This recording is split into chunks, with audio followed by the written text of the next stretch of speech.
Woohoo! Hey, if I hit all the right buttons, we are live again for another episode of Talk Power BI, and we go live on Fridays. Now, last week was a break, spring break. Maybe not for all of you. Not spring break. Oops, I'm getting ahead of myself. This was our second. Last week was a break, spring break. Maybe not for all of you. Hold on. Not spring break. Oops, I'm getting ahead. Odd to listen to your own voice. All right. So let's see who's on. If you're watching us online, go ahead and type in hello. Let me know that you're on. To let me know where you're calling in from. We have Geert and Mahindra today joining us on the phone from the Learn Power BI family. Geert, Mahindra, good to have both of you here. All right, so let's see who's folks are joining on as we speak. I will talk maybe a little bit to fill some time while people say hello. Loretta Sue is here from Tampa, Florida. That's awesome. So, folks, we're gonna do something different today. And as soon as we're done with the hello, it's not February anymore, March 1. What I would like to start once a few folks are online is I want to do a version of what we have been doing in our team meetings, in our company team meetings. Now our company team meetings had the same thing, agenda, action items, data, all of that stuff, and that's all needed, but it just didn't feel right. I mean, I feel like it needed something more.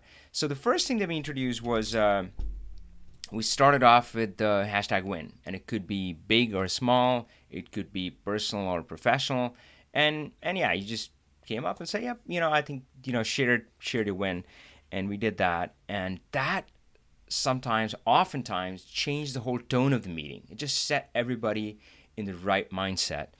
Now, I'm a big believer in that you grow with your strengths. So you grow best when you focus on the positive. You can dwell all your life if you want, focusing on the negative, and it applies at a personal level. It also applies at a team level. But yeah, that's the way to grow. Frankly, my kind of transformation, the first time I saw this was when I lost my job at Washington Mutual.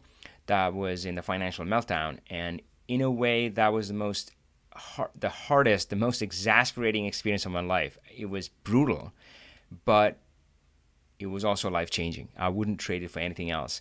So at that time, I remember reading the book Strengths Finder, and I would highly recommend that. So we use that in our meetings, and we love it, right? But then the end wasn't quite great as well. It was a little different. We would kind of peter off. So what we did was we changed it to so we end the meetings now with hashtag gratitude, and we just share something that we're grateful for, and yeah, that's what we do. So what I would ask is if somebody on the phone.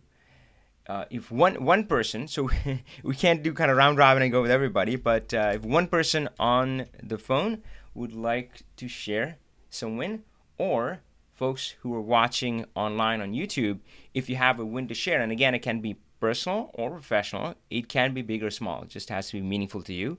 And really the best way to do this is not to overthink it. Just close your eyes, focus inside, and whatever bubbles up, you share it. That is the best way to actually do both of these things. If you find yourself thinking too hard, like, oh, was that a win? Was that not a win? That am I grateful for that? Am I not grateful for that? That's not the idea behind this. So, folks, if you're on the phone or on YouTube, if you want to share something, I would love to hear that.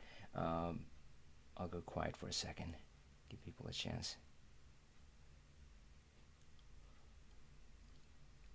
All right, so I can only go quiet for so long, my friends. So let me say hi. Hi to Nolly. Hi from Qatar. Good to see you here. Tiago is here. Hello, my friend. Bertin joins from France. Tiago from USA, but is originally from Brazil. That's great. So, hey, I know there's a little bit of a lag on YouTube as well. So, folks, share a win. Help us start off on the right note. Maybe I'll go first. What is a win? Oh gosh. Oh yeah. You know what? Yes, I got a good night of sleep last night.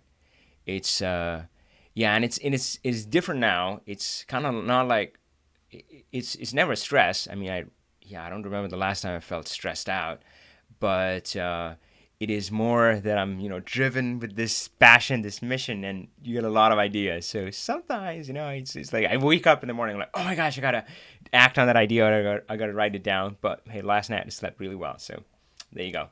2 thumbs up. #win.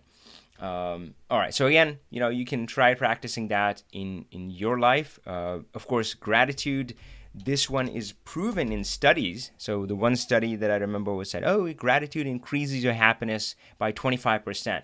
Now, I really think that it can make you 100% happy. So gratitude journal is can be quite effective. I don't do that. Maybe I should. Maybe we'll start on that. So, but anyway, all right.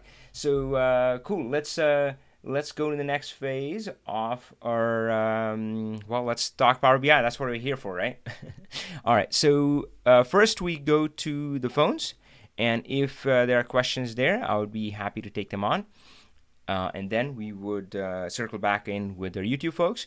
Later on in the call, and frankly later on, I mean today, we have a smaller audience, which can be cool. We get to hang out with a smaller set of folks, more cozy, right? So we might do this earlier. So let's go to the phones. Geert, Mahindra, Noah, if you had any question for me, go for it.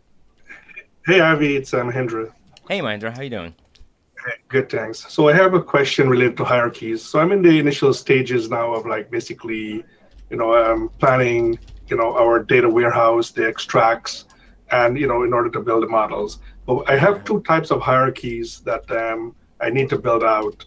And basically it's a traditional, parent-child, grandchild, and the levels can go down multiple, levels. So it's not fixed like country, state, city, zip.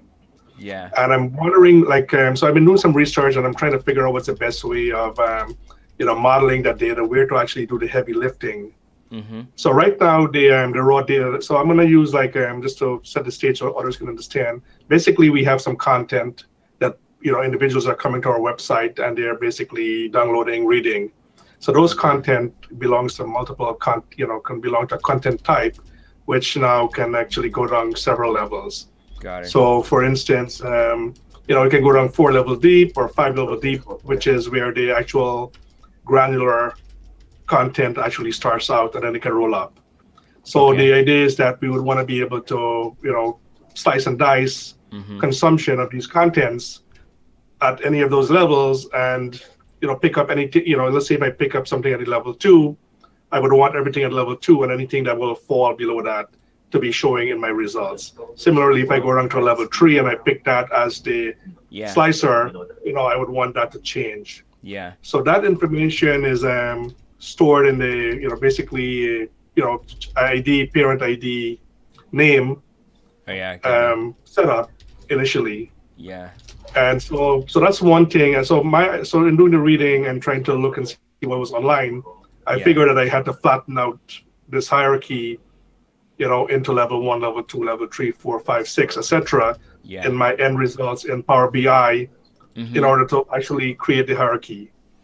So, but at the meeting, I was actually challenged by my manager, and I'm new to Power BI as well, but having some extensive background in the database and such, as to maybe the flattening out of the hierarchy was not the best approach. But I just want to raise that question as to see, so the end result, in Power BI, to actually set up the hierarchy, which is question 1, do I necessarily directly have to have the data laid out in different columns? And I believe the answer is yes to that, but I just want to get some feedback on that first question. Yeah. Hey, great question, by the way. Great question to kick us off. So just give me 1 second. I'm just going to prep a little here, and frankly, I'm tempted. I might go look for a file. It might be there in maybe the pro level. So just give me a quick second. I'll see if that is. I have covered hierarchies in the course or not. That would just make it easier to pull up a sample file.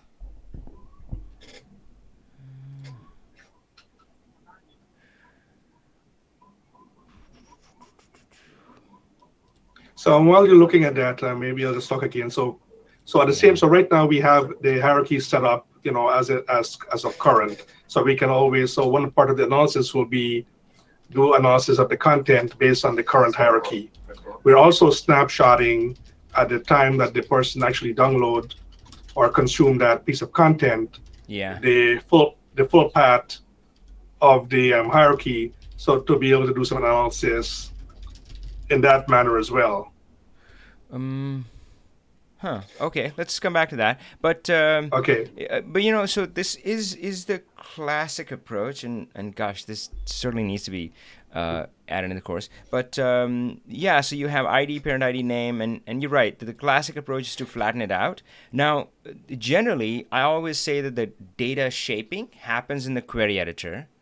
I'm always talking about that. But of course, when I'm talking about rules, I realize that there are exceptions, and frankly, I love hitting those exceptions, right? So that, we always do it this way. Like we always, I say, well, when I say always, I don't really mean it, but that most of your math should be done in DAX. But sometimes I do it in the query editor. But, so it's okay to kind of break those rules as long as you understand why you're breaking it. So this is one of those cases. I normally say that data shaping needs to happen in the query editor. But in this case, I've always done it in DAX because DAX has very convenient functions to flatten it out. Have you tried those out? Well, what I've done, so this is so we're doing like the pre-planning now because I have to go back, to the ETL guys. So this data is actually stored in MongoDB, which is a document database. So they will first have to extract it out for me to have access to it. And we'll be extracting it in some form to my MySQL, which is where I will be pulling the data from. So I haven't really done this as yet. Right now, I'm just planning the model from the, where I want to do. Yeah. So my first approach, just so you know, was to create a view of the hierarchy in MySQL and basically pull it into the model. So I would already have a table to join to, and not having to do all this kind of so-called lifting in the Power BI tool, since I'm less familiar with that aspect. Got it. Yeah, that's a whole different discussion. Like, where should you do the heavy lifting already in kind of a SQL or other layer, or do it in Power BI? So we'll table that. For now, we'll just say you have both options. You can say, hey, somebody build me this table. So let's see if we can. I'll build like a small table. So parent ID is going to be null, and just give me 1 second. I just want to put at least 2 or 3 things here. And we'll say CEO, and it's like John. I will start with John. And it's like 2, parent ID is 1, and Jennifer, and so VP. Oh, well, actually, I guess, yep, sure, why not? 3, and parent ID is 2, and Steve, and this is project. So yeah, what Mahendra is talking about here is something like this, which specifies a hierarchy. Now, somebody who's not familiar with it, this would look nothing like a hierarchy, but believe me, if you start mapping these out, if you start at like the number 1, so it's like, oh, this is the number 1, and that one is at the top of the tree, doesn't have any parent, and then you say, oh, then it is going to have like a child or something, right? So there are going to be nodes here. So that's one way to specify kind of a hierarchy tree. And yeah, this can be multiple levels. It's not constrained on the number of levels. Usually the pattern to solve this in Power BI, and hey, obviously there are a lot of smart people, and that's one thing that I love about the Power BI community. The Marco Russo, Alberto Ferrari really respect us. So they have already done this. So if you are following this, this would be a great article, parent-child hierarchy. But the classical approach. Yes, I actually read that. Yeah. So is to flatten it out, where you would say, when you flatten it out, it'll be something like this, right? So it'll be, hold on 1 second. So it would be like ID and name. So it'll have everybody's name, and let's just start with Steve. So we'll say 3 is Steve, and level 1 for Steve is John. I think level 1 would always be John. Level 2 can be different for different people. And well, level 3 I think would be Steve himself, right? Something like that, right? So that's how you flatten it out, and that's the typical approach. Now the challenge with this is that you can't do really variable levels, so you have to pick a number. I'm still leaning towards, well, frankly, yeah. So I would. So what I had done in my experience was that if at that point of time the data had 5 levels, I would flatten it out to 7 levels. You know, just to give me some room, right? Like if they, right. So you could do it that way, and it would work, right? Fair enough. You would expand to a few more levels, right? So just for safety, like, hey, I mean, right now we have 5 levels. I'm gonna expand to 7 or 8, of course. You know, so you can pick that number as like, hey, how much buffer you want to give yourself.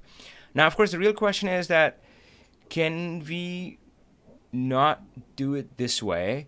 Boy, that's a harder one. Can we instead of doing this, can we just run with this table? I'm pretty sure we can.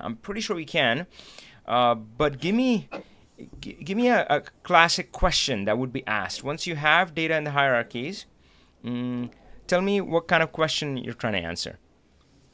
So let's say, so in this case, so right now, just for clarity, so some of these rows, let's say in the child table there, will end at level 2. Some will go on to level 5, some to level 7. So each of the depth is different. So just want to state that. So in this case, let's say level 2 is, in my case, let's say marketing content. So somebody will see all of give me the information, the activities of everybody who consume a marketing piece of content.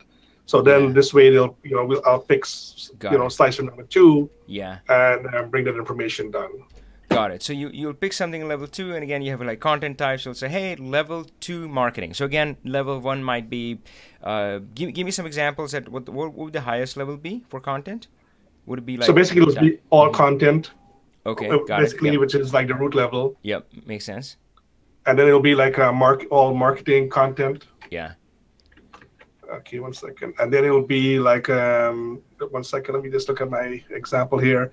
So all content, marketing content, and then it can be like a different level will be the export, case studies, delivery agents could be a different level. And then below, let's say case studies, we may have international studies, and then under international, we may have further breakdowns.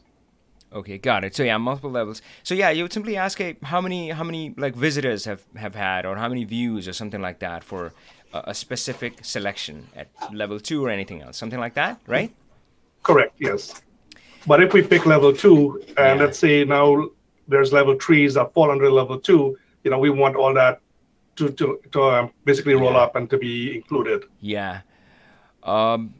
Boy, that's So, folks on the phone or on YouTube, if you have any thoughts, let me know. But right now, the only thing I can think of, and I'm not even sure if it will work, is if, again, what we're talking about is we have a solution already. So this one works, but we're saying, hey, what if we don't do this?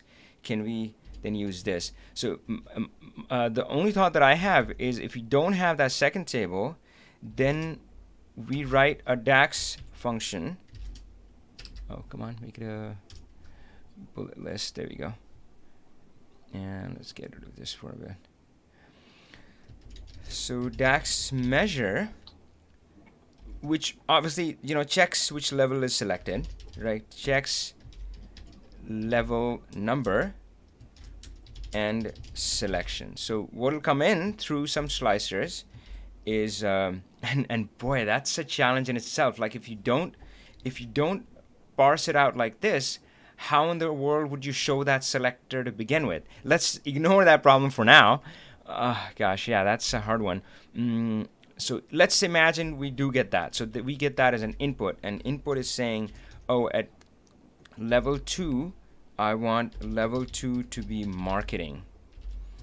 And then you traverse this table in the measure using the path function and query where level 2 matches marketing, right? So so let's go back. I think there's path. There's a combo of function. There's path and there's one other ones, path and path item. Okay, cool. Yeah, so path and path item, which is frankly what you use to build this as well, but this table is going to be static, right? So this your actually I got a really cool word for us. So runtime or design time, right? So this second option, we're making a decision at design time. We're deciding at design time how many levels are there and so forth.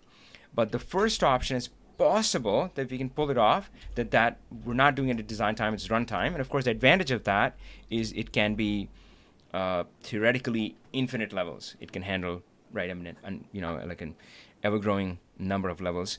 Frankly, I don't think it's worth the effort. Yeah, so I mean, you can kind of explore that. But yeah, I would say this should work easy, because frankly, we didn't even solve this problem. Like, even if you're able to define a function for that, how do you actually show the slicer?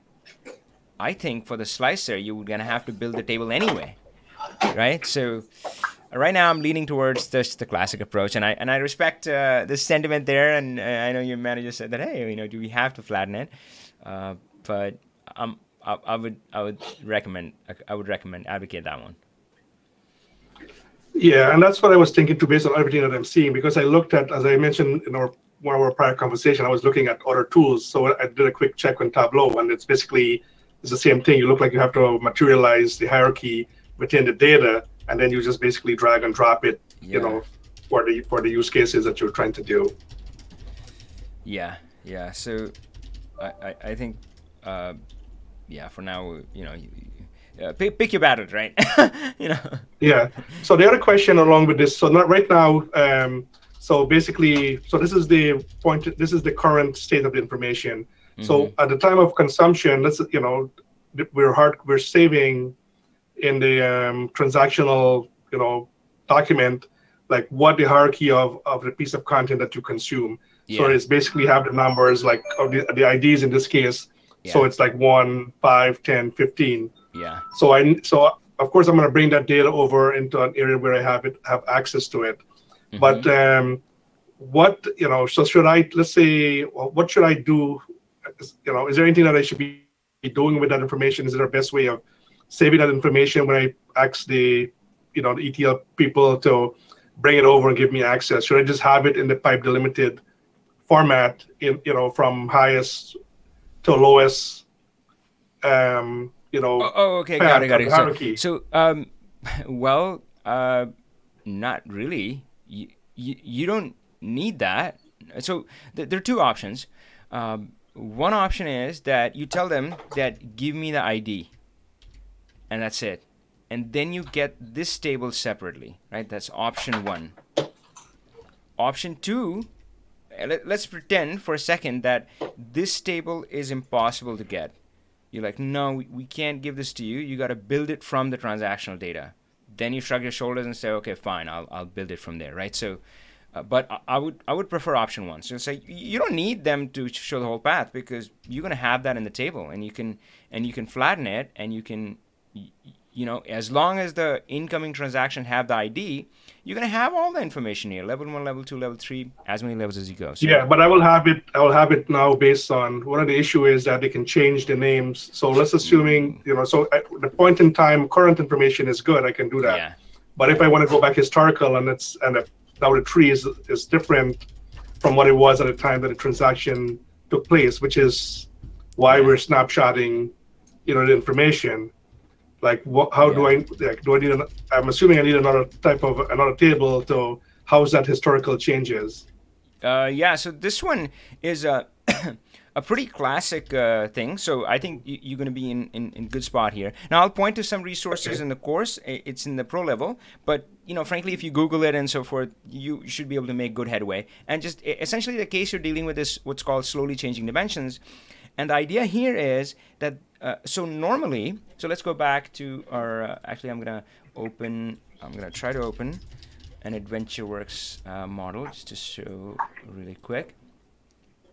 So I'll give some background more for kind of the audience listening as well.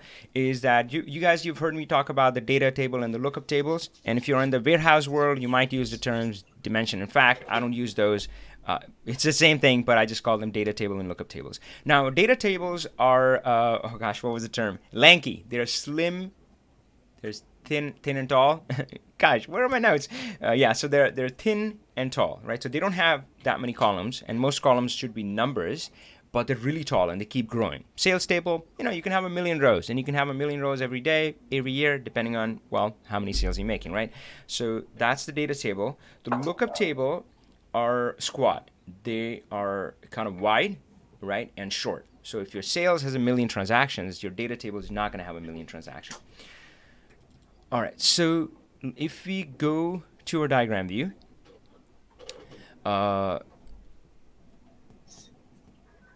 now these tables, they change in the terms that new rows get added all the time, right? So they change in that way.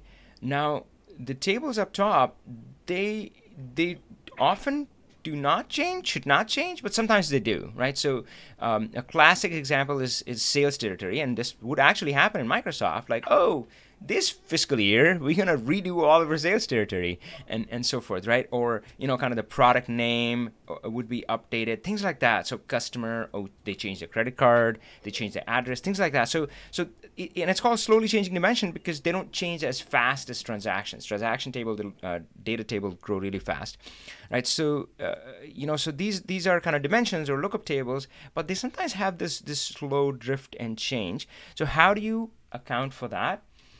There are at least 3 strategies. Let's go in here. Data modeling. There we go.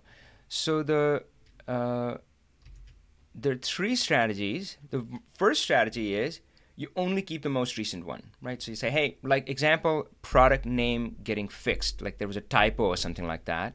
And it was like, well, yeah, this is a new name. Or I don't know, like imagine an employee record and one employee changed their legal name. Do you really want to hold on to their last legal name? Nah, that just seems silly, right? So we'll just keep the most recent. Like, hey, this is your legal name and that's it, right? You can only have one. So it's simple. And again, it would apply in some cases. In some cases, that's exactly what you would want. It would meet your needs 100%. But sometimes that wouldn't work. And sometimes you would want to keep all historical versions. So keep, oh gosh, now I've forgotten what's the difference between type 2 and type 3. Keep all historical versions. Well, okay, I might have to go back to what I taught in these classes, but there are other ways to do it and show either okay, actually, I think I know it in the implementation. Let's think about it. I think I know what I'm talking about. Okay, cool. So type 2 is this. Type 2. So type 1 was only the most recent. Most recent. And that one is easy, right? You just overwrite, right? So if somebody changed their name, I'm going to go back to my customer table and say, oh, this is their name now, or employee table, right? So that's the easiest one. So type 2 is the sales territory example. So in 2018, let's say,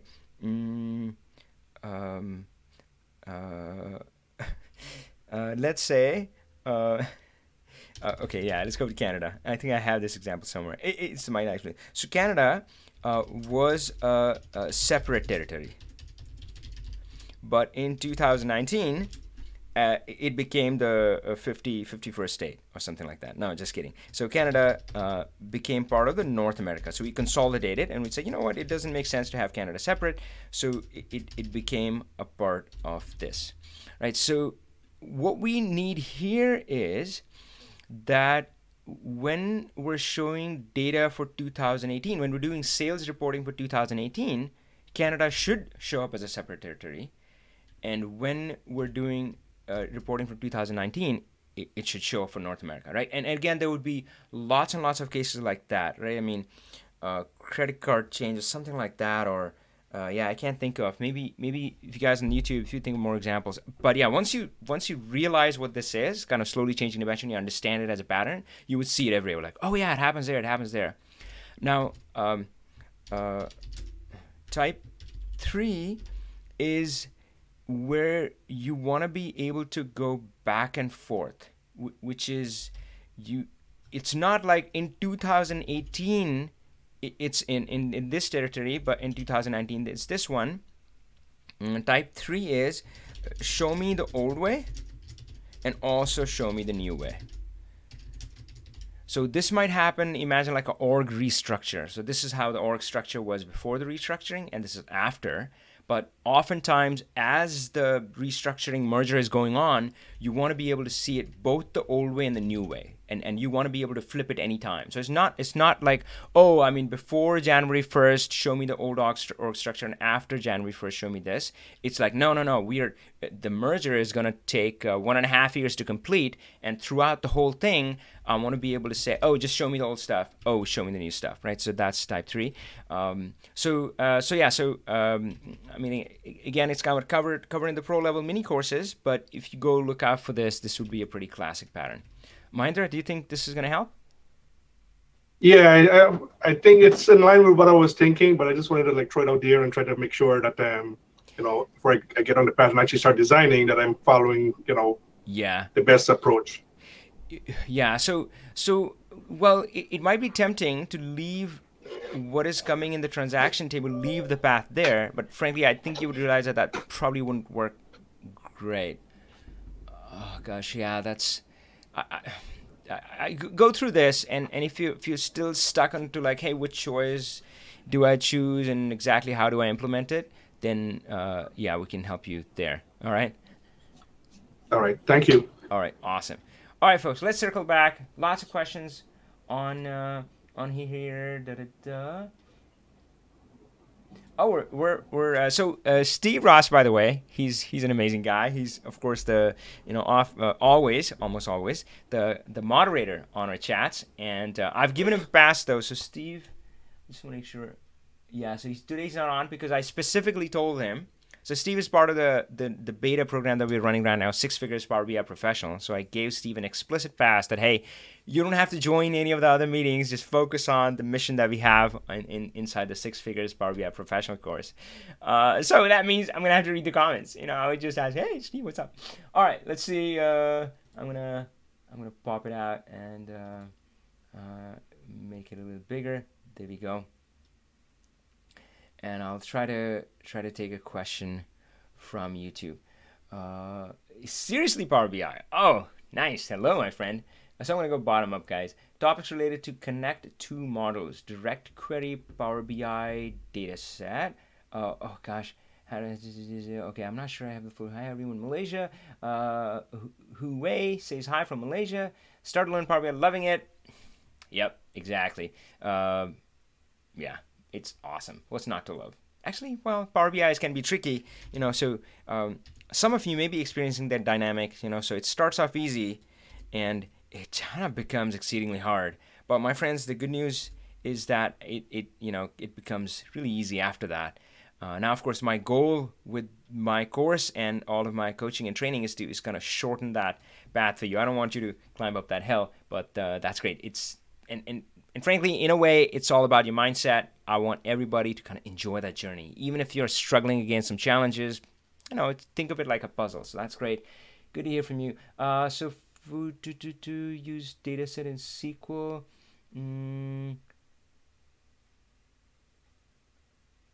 Oh, the email link wasn't working. Goes to 21st February. Maybe that's why people were a little slow to join. I noticed that, so maybe the email link was wrong. Chris shared a win. 2 months ago, I had no Power BI projects. Today, I have 3. Things are picking up, and it just gains momentum from there. So think about it. If you're trying to move a car, not by pressing on the accelerator, but trying to push the car, it's so hard to get it moving. It's like, oh gosh, right? But once it starts rolling, it gets easier. So pretty soon you'll be having a lot of fun. Hi from India, flying back to UK. All right, cool. So RowLevel Security. Loretta Sue is asking about RowLevel Security. Let's take that. Starting RowLevel Security reports. Best practices, what to avoid. Cool. All right. So let's take that one. 939. We have Loretta Sue. Actually, I don't think she uses dash. Loretta Sue is asking about RowLevel Security.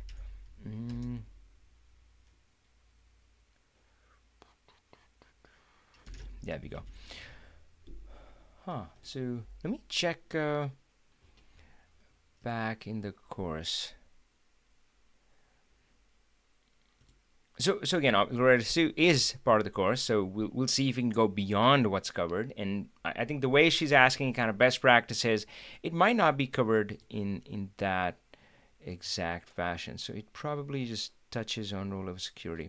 Yeah, so it's sometimes has, you would see RLS, and then you would see it spelled out as RowLevel Security, and then you would also see RowLevel Security. As far as I'm concerned, both are right. So we'll just say RLS. So it's covered in there. So let's see what's kind of inside the course. And I'm going to mute it. It's always a little weird to listen to yourself. So RowLevel Security. What happened to my visual? It's kind of blanked out on me. It's weird. Come on, video player.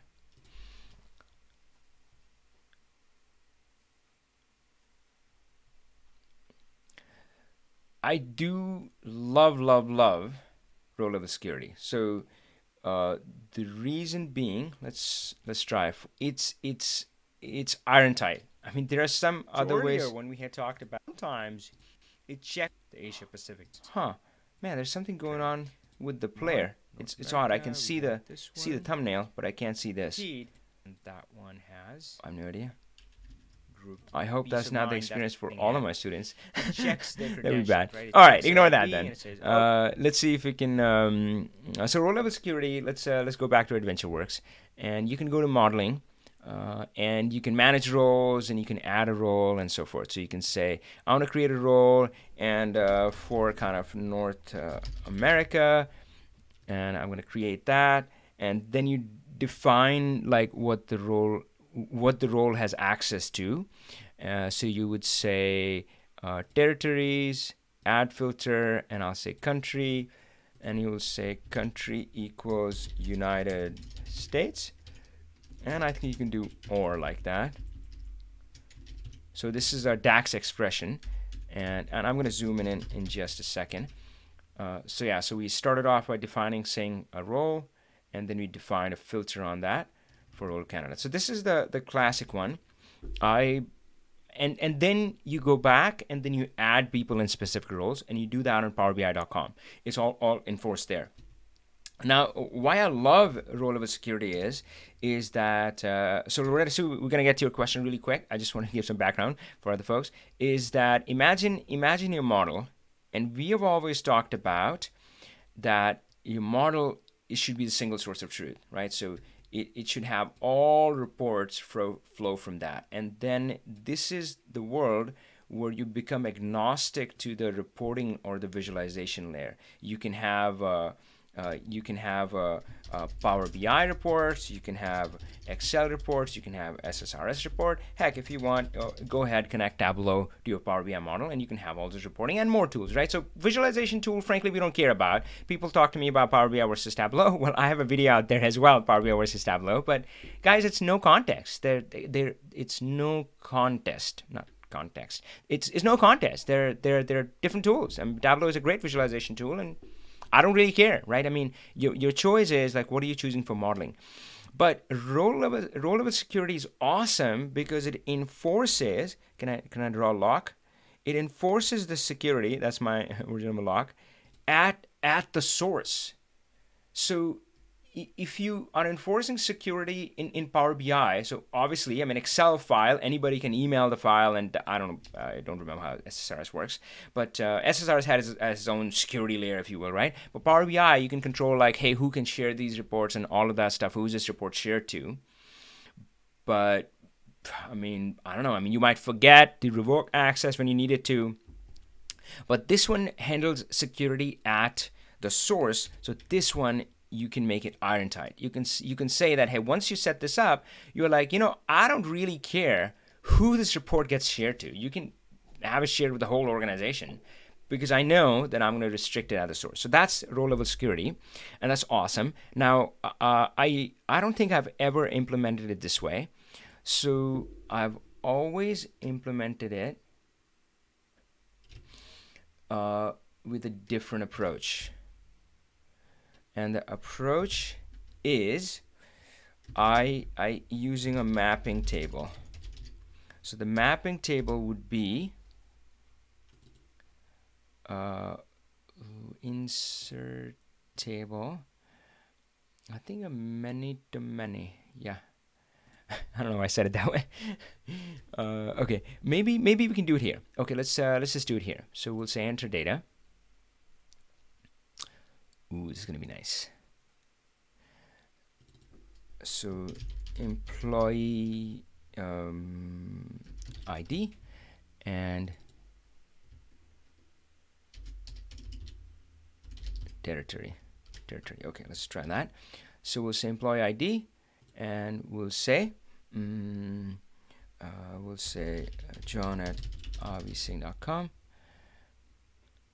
and we'll say North.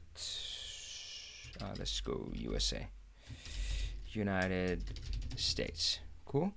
And John also has access to Canada. Cool.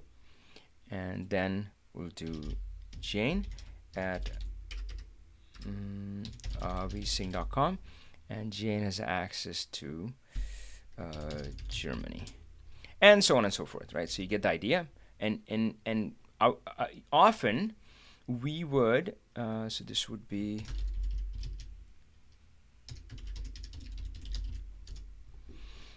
we would build this table based on another system. So I mean, that's the desired state, that for example, we would pull something from the HR system. That was pretty common. It was actually done in the finance. So we would pull based on the HR hierarchy. We would be able to decide that, oh, this person heads North America, and you know, so forth. So we'll pull it from a system. That's ideal.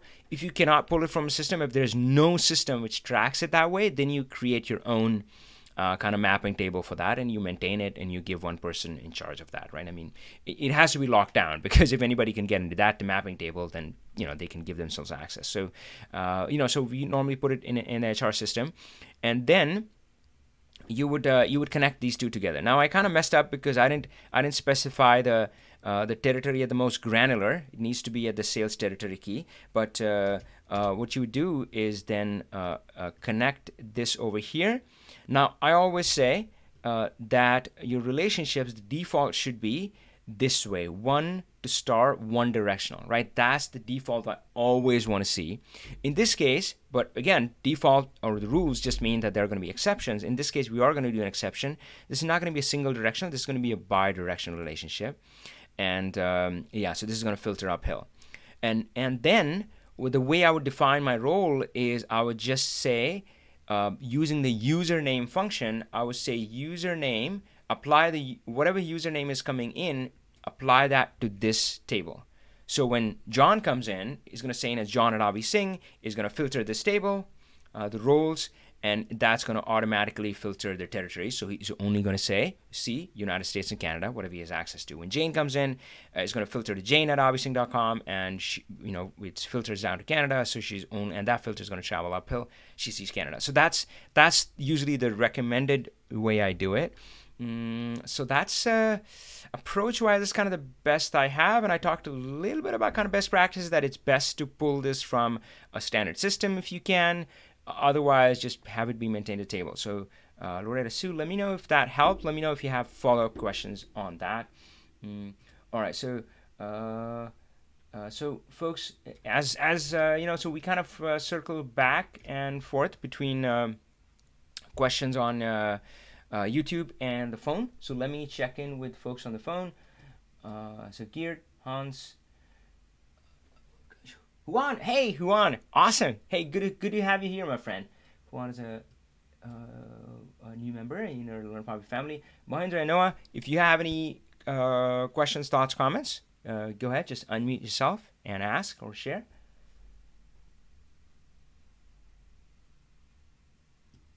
Okay, give them like a few seconds to find the mute button if they need to.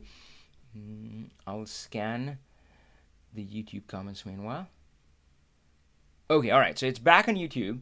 Let's see. So Venkat is saying, hello, I'm new to Power BI. I would like to know whether we can drill down to SAP BW report directly from Power BI report results. I think that is possible using a URL link, if you can construct that, and maybe we'll show that. Hi, Avi, are you planning a session on our integration with Power BI? I am. I know I wouldn't be teaching that. I'm planning to call a guest over. So, yep, that's on my to-do list. And, yep, so we would be working on that. George says, hello from Virginia. I just started this last week, but already getting some results. I know.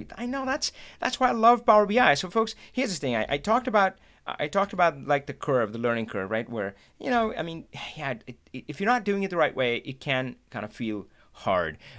Sometimes people have described to me is that, Avi, I started kind of wading into the Power BI waters, and quickly I realized that the water runs deep and fast, right? So the stream is deep and swift, something like that. They were very poetic. I'm like, oh gosh, that's such a beautiful visual, right? So imagine yourself kind of trying to ford a stream, and you suddenly realize, oh my God, this is getting really deep and really fast. So it can feel that way sometimes.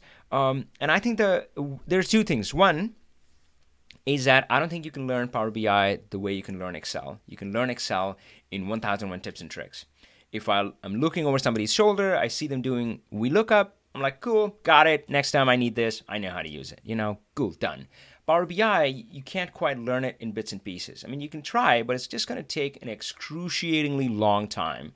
I mean, it took me a lot of struggle and pain because, frankly, at that time, there were not any resources available, so that was the only choice to figure these things out, and I would be bashing my head against the wall.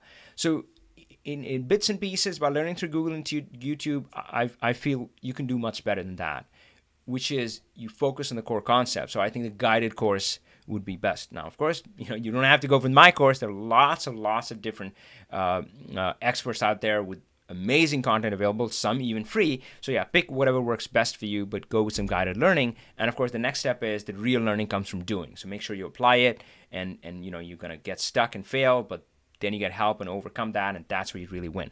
So that's that part. But then the real part is I want you to enjoy the journey, because yeah, Power BI, it's like every step you learn is mind-blowing. I mean, the first time you figure out relationships, you're like, what? I don't have to build like an army of VLOOKUPs, right? The first time you figure out calculate, the first time you figure out filter, it like changes your world. So yep, enjoy every single step of that journey. Cool. What else we got?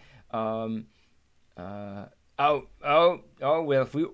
getting a hashtag win. So I started out with like hashtag wins, but Chris did share his. So Dennis is saying, well worth the cost, got me promoted at work. That's awesome. So is saying, hi, Avi, I have multiple columns with multiple values and duplicates in some columns, so I want to create a separate table. Ooh, I like that one. We come back to that. Hue is asking, could you please show us how to create a data model for waterfall chart based on 3 tables? That's an interesting one too. Okay, so let's take Julian's question first, because it relates to RowLevel Security. RowLevel Security, what about the situation where you want to say the salary field hidden? Mind blown, my friend. Mind blown. Oh, gosh. Sorry, guys. I got to jump to this because this one is awesome. All right. So, folks, I love this one. And I love this one for a few reasons. One is because I've solved this. All right. So, that makes me happy. But let's write it now. I'm getting too excited. So, Julian. Okay. All right. Julian, you're my new best friend, my friend. New best friend. Oh, gosh. Gold star. So Julian is saying, I'm just going to copy it verbatim. All right. Deep breaths. Folks, you're going to love this. So imagine a table like this.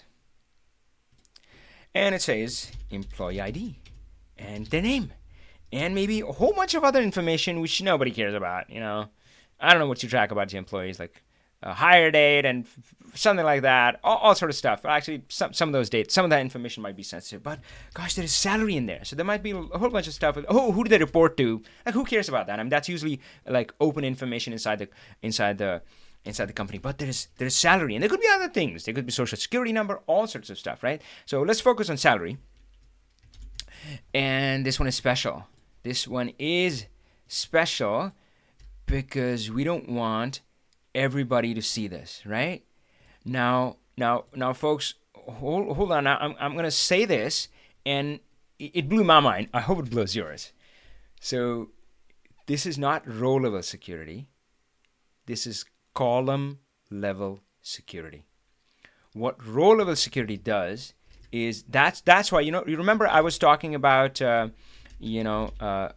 RLS had like it row level security and now role level security, and by the way, I think the right phrase is row level security. This one is I think, and it's a good effort. I appreciate that.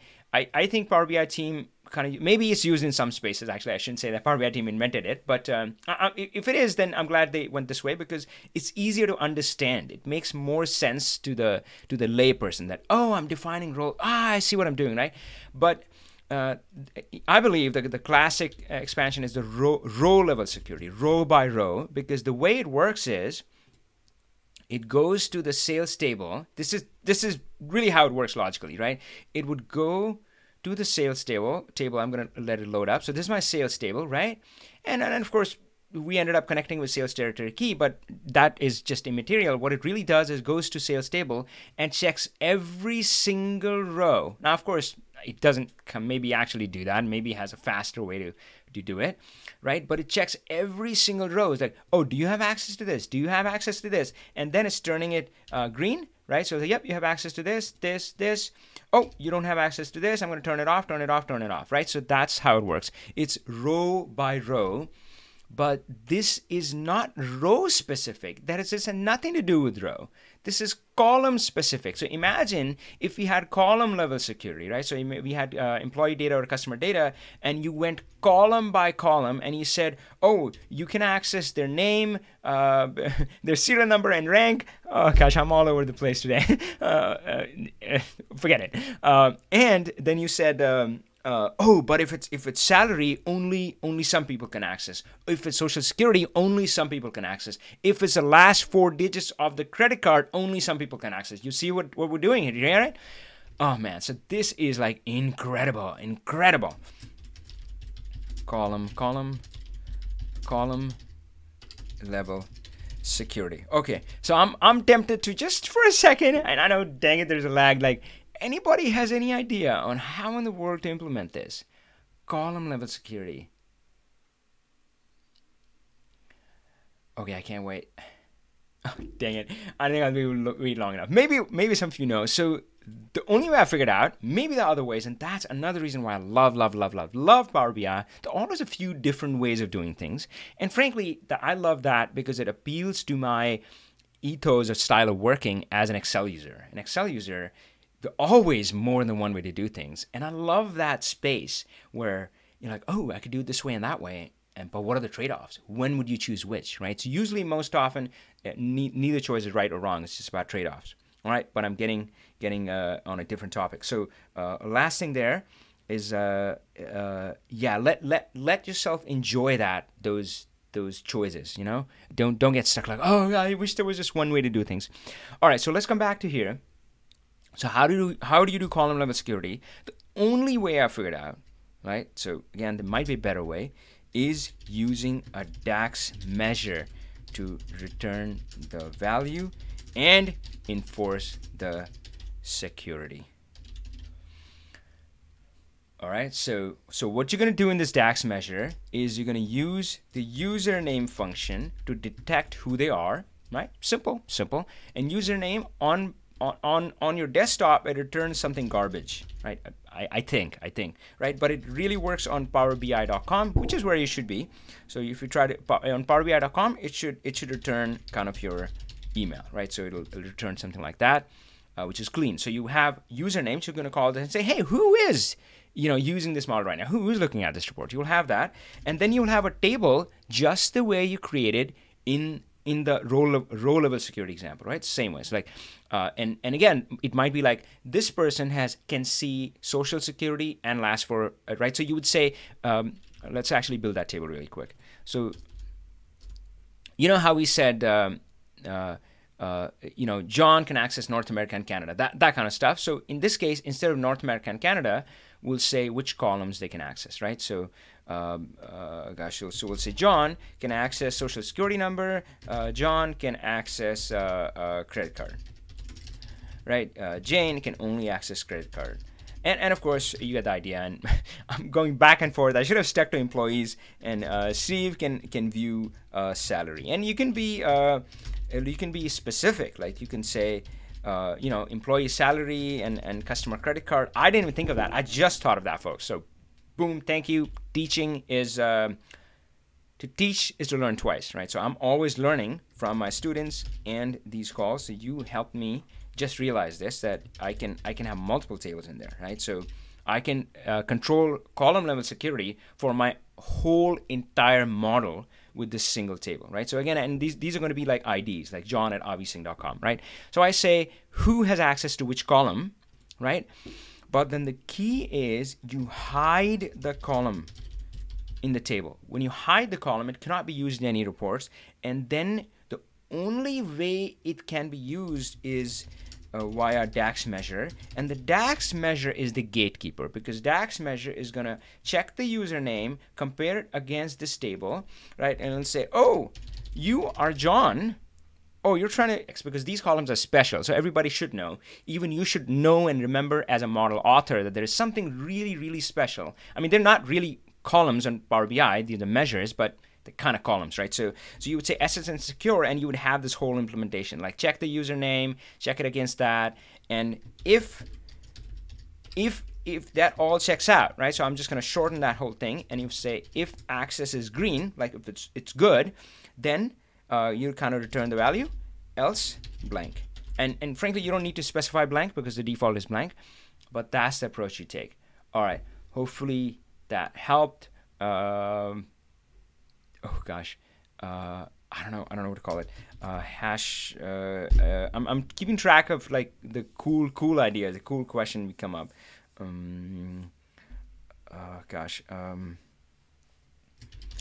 Okay, fine. I'll just say course. Maybe we'll add this to the course. It might end up on YouTube. I don't really know. All right, let's circle back to phone, folks. If you have any questions, thoughts, comments, love to hear that.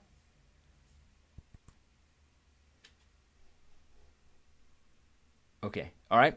Good to just listen in. That's fine. Let's go back. So I know I missed a few exciting questions up there, one I even liked, but let's see. Dennis, I use Power BI as my company.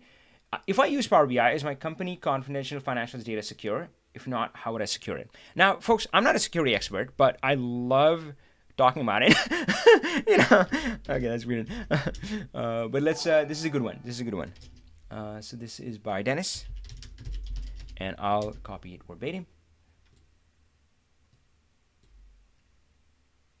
Okay. Ajay had a question on Power BI repository.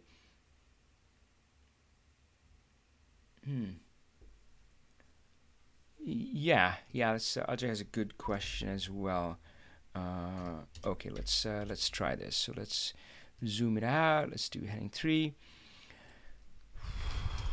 Okay. So again, not a security expert, not a lawyer, consult a real security expert for a real opinion. But here's what I would say. So I used to work in the Microsoft Commerce platform, and man, it's one of the most exciting jobs I've had. The domain, about the payments and how payments work and so forth, it's just phenomenal. And what we had was a team full of ex-cops. And that's one thing that I loved about Microsoft. They're like geology expert, art experts. Man, I mean, in a modern organization, there's a role for everybody. And what these ex-cops were doing was they were solving crime, right? So no, we didn't have like a crime issue in Microsoft. They were solving cybercrime, right? So they were solving cybercrime, and I would hang out with these guys, and man, they were doing some cool stuff. And they would show us presentation of, it was like a cat and mouse. It's always a game of cat and mouse. And it's like, oh yeah, we did this, and then he stopped that, and then they did this, and then they started doing this, and they would have these all amazing stories. By the way, to give you a kind of peel the covers back in a little bit, the whole thing about digital crime is how to convert like a digital thing into real money. That's the holy grail. If you've mastered it, you're a master cyber criminal, right? And of course, this is very organized. Frankly, so that's another thing. It's very, very organized. They're like teams organization. I mean, you can almost detect sometimes that, oh yeah, this person is operating this is like the CEO heading. Anyway, all right. So the whole thing is to convert it into dollars. Right now. So the whole thing is converted into dollars, and one of the ways that you can do that is, so let's say you steal somebody's credit card, but that's worthless. I mean, they want real hard cash. So what you do is you use the stolen credit card to buy Microsoft Xbox points, right? So that's where our team calls involved, like, oh my God, these transactions are flowing through our system. So you bought Microsoft Xbox points, and then you sold them really quick at half off. So so if you go out there and you're like, oh yeah, Xbox points half off. So now you have to sell them really quick because, or hey, cat and mouse, right? So this cybercrime team would detect these stolen credit cards and would shut off those points. So it was a like a speed game, right? So how fast can we pull those points back? So if they pull the points back, then obviously you can't sell it. So, but if they sell it quick enough, then the points are sold, and then it's somebody else's problem if those points get revoked, and you get cold hard cash in your PayPal account or whatever, Bitcoin, right? I mean, gosh, that's a nemesis of anybody fighting cybercrime. So that's what you did. But anyway, so sorry, that had nothing to do with Dennis Hunter's question, but man, I always loved hanging out and working with this group. So, and they had these risk models and data scientists, all sorts of stuff. All right. So coming back to Dennis's question, like company is it secure if I put in a cybercrime on PowerBI.com? Now, one thing that I learned from this group, and they would watch all of these, these big breaches, these data breaches that you hear of, and they're like, oh, you're sorry, you get one of those letters, and they're like, oh, your social security, your credit card number could have been compromised. And yeah, it comes in the news. Now, here's the thing, all right? What I learned from this team was that a majority of them, or a large proportion of them, involve an insider.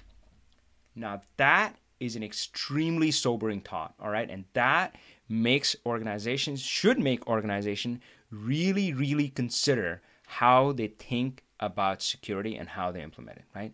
So, I mean, you can put all the walls outside for the outside world, but if the breach happens inside, they often do not have much or any protection, right? So it really, and it changes the paradigm, right? So for one, I would question that.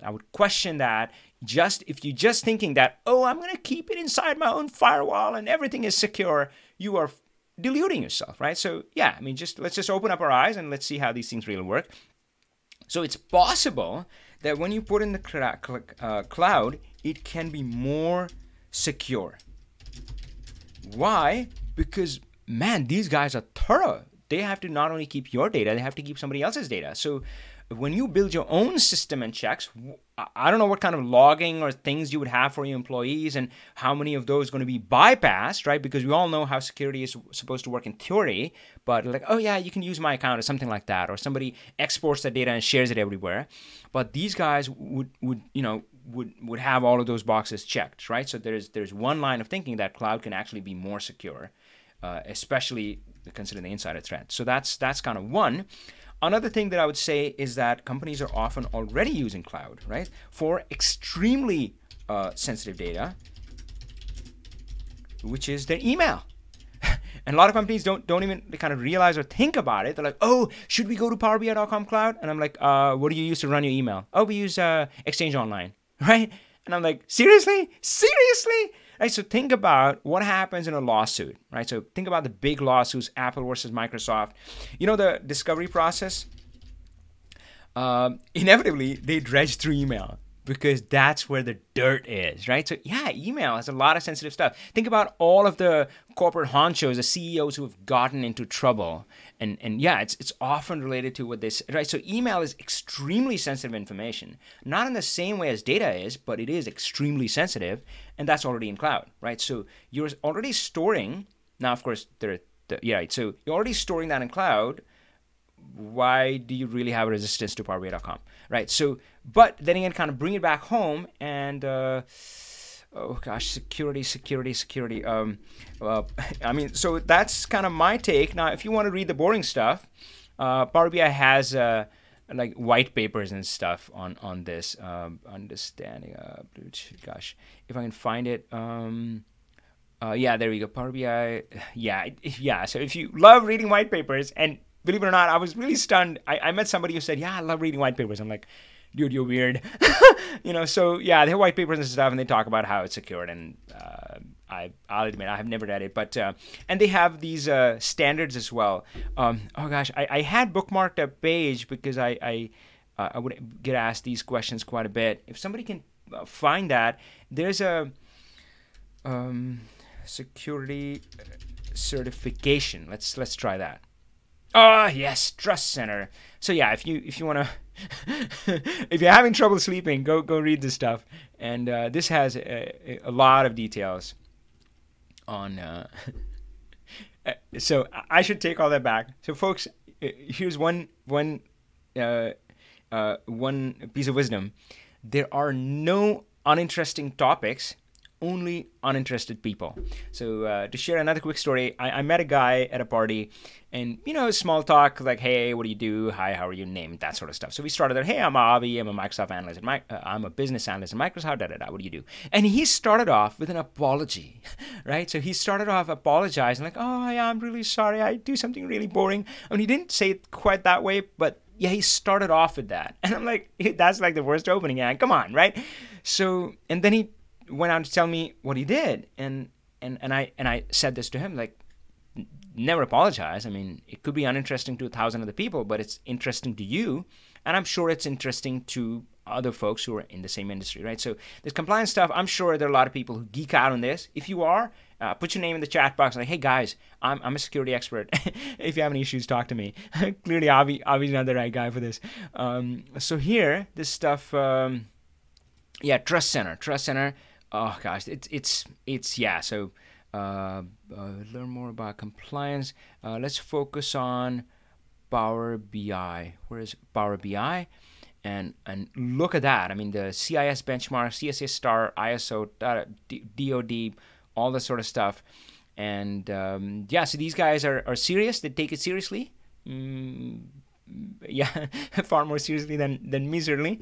So we'll put this in the chat box. So I would be reasonably secure. Don't publish to web. That would be my advice.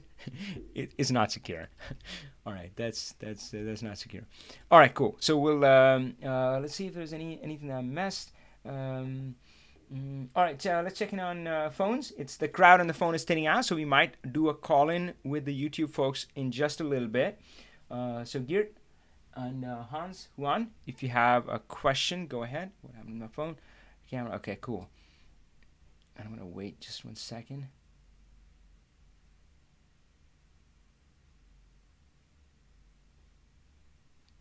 Oh, gosh, Julian, you're killing me, my friend. You can't implement either row-level security or column-level security with the desktop. Neither of those are possible. Folks, if I got it wrong, let me know. But yeah, the row-level security desktop is an authoring tool. It's meant for the author of the model.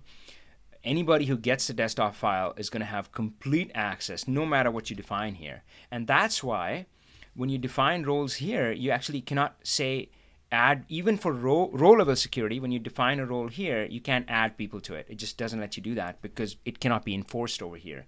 So yeah, there's a 100% loophole. It's wide open. Desktop is giving everybody the keys to the kingdom. So I'll write that down. Special note.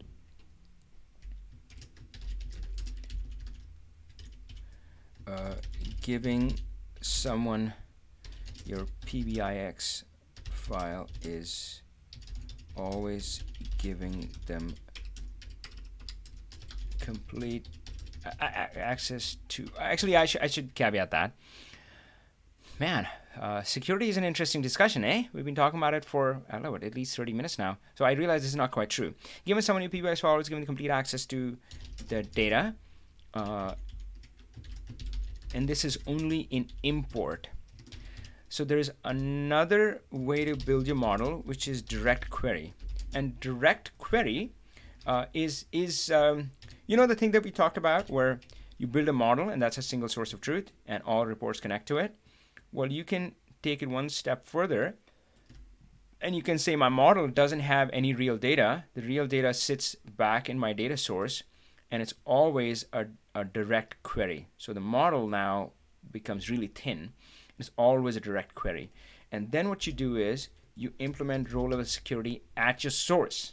So you see what I'm saying, right? It's the data source. And normally if you import, then the Power BI model gets a copy of the data. So I can say, go to the SQL server, go to this website, go here, go there, go here, go there. And then it pulls all the data inside Power BI model. Everything, all the data that's pulled makes a copy of that, and it's sitting in your model. If you import and then you give somebody the PBIX file, they get every single thing. There's no security. There's no way to implement security, right? So the only way to implement security is not give them the PBIX file, but publish it on PowerBI.com, and there you can do the security. Of course, there are other ways to do it through SSAS and so forth, right? So you implement it here. Now, the easiest way to do it, I think you can do this in a SQL server, but that's usually that's unusual. What's common is where you do this in an SSAS or an Azure Analysis Server, which is actually just another version of Power BI. So they all run the same engine under the hood. Excel Power Pivot, Power BI, Power BI Desktop, PowerBI.com, and SSAS Azure Analysis Server. They're running the same engine. So essentially you make that the Power BI, but then you use desktop to create your visualization layer, reports, and then it's going back to SSAS, so you can do row-level security there. So in that case, the PBIX file is just a thin report. It's just a reporting layer. You can give that PBIX file to anybody because it's going back to SSAS. So, or SSAS, different rules apply. Can still secure using RLS back at source. I would assume that this is not the case for you. You're using import. Import should be the default, by the way. Should be absolutely the default. Anybody starting on Power BI, don't even think about it. Just go with import, right? Direct query and others is used for specific cases. One case is when the data set is extremely, extremely large. We're talking billions of rows or more, you know? So yeah, millions of rows, I would just pull it in import, right? So, okay, cool. All right, so let's see.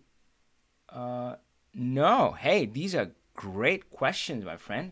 And by the way, there are never any stupid questions. There can be plenty of stupid answers. So that's the only thing you got to watch out for in life, right? So there's never. So I'll share one thing. When I started teaching the course, we were talking about how that person started off with an apology when introducing himself. People would ask their questions starting off with an apology, saying, Avi, I'm sorry if this is covered in the course, and I banned it. All right. So hey, if you're a student, if you're listening, yeah, saying that it's banned, like, Avi, I'm sorry if that's covered in the course. And I say, hey, I don't care. I couldn't care less if it's covered in the course. And so my whole principle is you learn by doing, right? So you're asking a question probably because you're doing something. You're doing something with Power BI and you're stuck right there. I want you to ask that question right there. No apology needed. If I'm going to end up pointing you towards something in the course, that's great. That makes it easy for me. And yeah, that's, you know, no, right. I would be happy to. So yeah, folks, don't apologize for your questions. They're all good questions. No stupid questions. Can be stupid answers. I don't guarantee that. All right, what else? So John is saying, you talked about column level security, but at high level, any actual implementation with DAX that you could share with column level security? Ooh, that's a tricky one. So I'll think about it. I mean, my first thought was that, so I've talked with other online course creators and I say, hey, how do you differentiate what's in your what you put up publicly out there versus what you put inside the course? So my first thought was that I would put this inside the course because this is kind of high level. I might do a video on YouTube, follow up, we'll see. Yeah.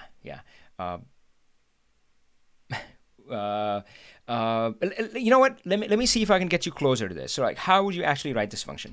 So I'm just not going to go to Power BI because that would take too long. But so I would say, so first we detect the username. Got it. Let's actually do this. Let's actually do it right here. Okay, cool. So, and we're gonna shade it. Ooh, nice. So first I get username. So let's start with var user equals username.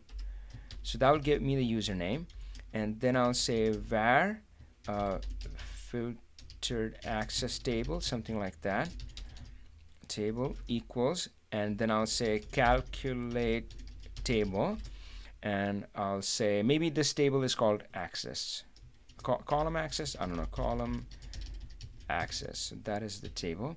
So I'm gonna say go calculate the column access. Maybe I don't need calculate. Maybe I just need calculate table filter. Can I do filter? Let's try filter. Okay, I'm back at calculate table. So calculate table, and then I'll say column access. Column access, right? And you would say column access, column access username equals my variable user, right? So imagine what this would return. So now imagine John comes in, and I say, hey, calculate this table, but filter to John. So I'll get only these two rows. So cool, I got that, right? So this one is SSN, oops, secure measure. Secure measure. Okay, I'm feeling really good right now. I thought this was going to be more complicated, but I'm feeling good. Let's see if I've got to get stuck somewhere. So I get the username, and this, how do you do comments in here? You do, I think, John. What happened here? I want it to be the same line. So this returns John at avising.com, right? So this returns that, and then I say, okay, give me the rows for John. Okay, I got it. Now again, what I'm doing is I have hidden the real SSN column. So nobody can see and use that. Nobody at all. It's hidden, can never show up in reports. So that is iron tight. So instead of that, they're going to use this secure function, right? So, okay, so now I'm here, and now I'll say, is access granted for current column? Oh, actually, I like this. So I'll say, so obviously you're going to have to define, there's going to be an SSN secure, and then if there is like a salary, you would define a salary secure version. There's no way around it. Every secure column, you're defining a measure for that. So if it is credit card secure, but we are parameterizing it. I have no idea how to say that word. We're going to create a parameter for that. All right. So we're going to say current column. So basically, that way you can just change. Well, let's see how it works. So current column is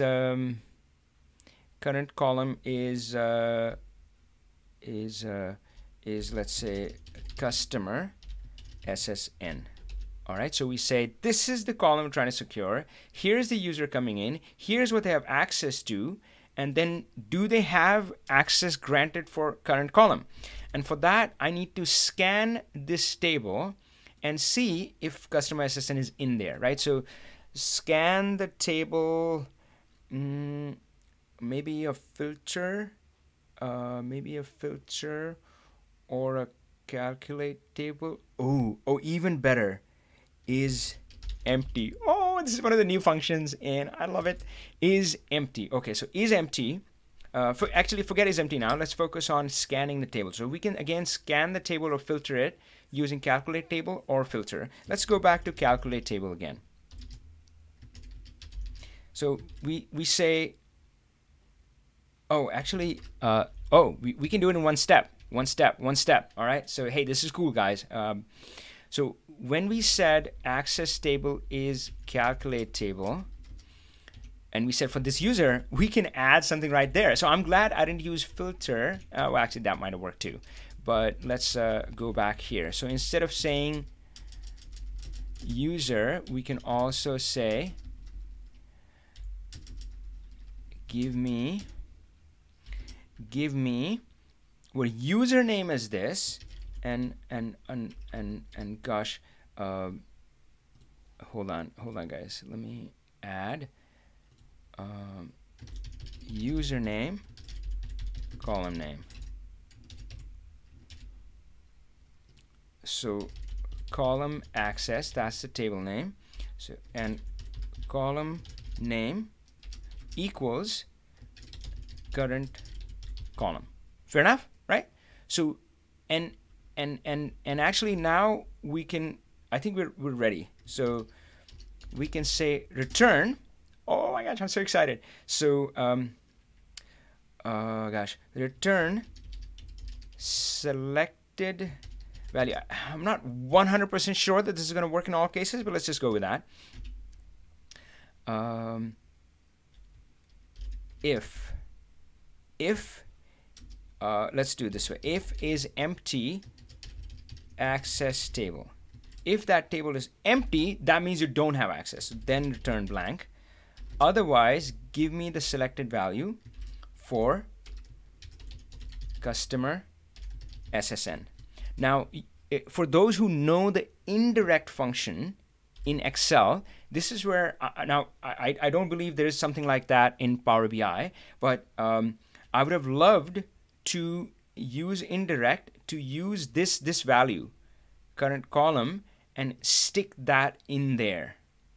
That way, to write a version of this for salary secure, credit card secure, I would just come in here and change this. Like I'll copy paste this measure and I'll change the name, of course, salary secure, and in here and say employee salary, and I'll be good. But you can't do that, so that means you would have to make two changes in here and in here to reference the actual column. So what do you think, guys? I mean, frankly, I can't vouch that it's going to actually work, but it feels solid, feels logically that it's complete.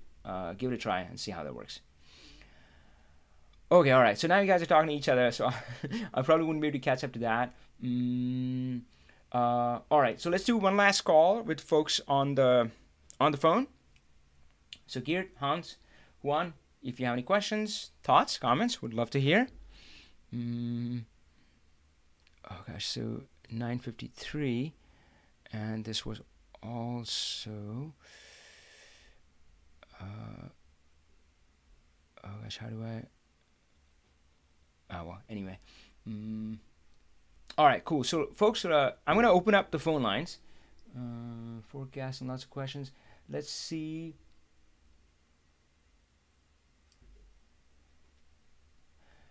Okay.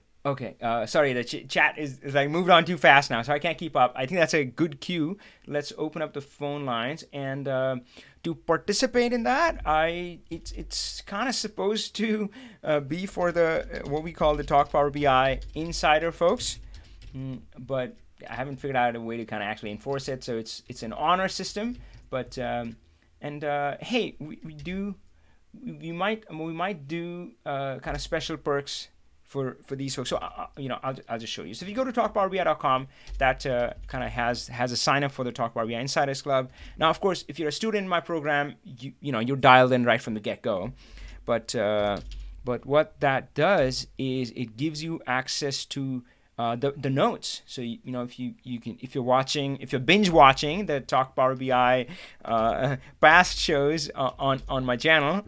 I'm not sure if anybody does that, but let's say you come across an old topic or something like that, or you want to see that, hey, has RowLevel Security been discussed in the past ever, or something like that, you would have access to all of my notes, and you can see, man, it goes back quite a bit, right? So you can just search through that and see if there's any discussion. You also have access to any Power BI files that I've generated, and the last one is the call-in link. But I'll admit I often just paste it in the window as well. So we're gonna try that, just so I can talk to somebody, because yeah, boy, that's I don't know. It took my eyes off, and maybe we talked for security for so long. So we're gonna open up the talk line. So I'm gonna paste a link, and it's like join the call. And all right, so the link is there, and Yeah, we'll just take kind of callers. I'll quickly scan and see if I can answer any questions while I'm waiting. I would love to talk to one of you, and especially if you have, well, whether or not you have a Power BI question. Maybe you just want to talk and discuss something. Career, I love talking about that. Or if you have a Power BI question, sometimes it's easier to be talking on the phone. We can go back and forth. But I'll just read some stuff really quick. Hey, Avi, got a question that I'm struggling to find the right answer. How do you find max date with filter? I mean, show me the max date of table X if column Z has a certain value. Yeah, that's the challenge with chat. I mean, if you can jump on the phone, I'm not sure I have the full context. Max date with filter if column Z has a certain value. I mean, it just seems like you would do a calculate. So we'll just do like let's just do a kind of rapid fire round. Rapid fire. So we'll say Pedro is asking. Oops. Pedro is asking. Max with filter, max date with filter. Well, that's should be easy. You just say calculate and you say max date. Obviously, you would say calendar date with filter. With so you would say where column is X. So we say, I don't know, product color equals red. This is if it's hard coded. If it's coming from slicer, then it's automatically there. So yeah. And again, anybody who has a question, who posted a question that I didn't get to, if you click on the link, I would love to just talk to you. That may make it quicker. Jean is saying, Avi, how do you compare 12 months of sales based on the past 3 months compared to the previous 9 months? Oh, that one is easy. That one is easy. So Jean's question is I'm happy for that because I think that I can kind of really help you. I mean, Pedro, I wasn't sure if I have all the context. Actually, maybe I should have posted the question as well. I'll just do that for my own reference. Maybe this should be a table. How do we do that? Rapid fire, dugga. And I like the software layout, so we'll say,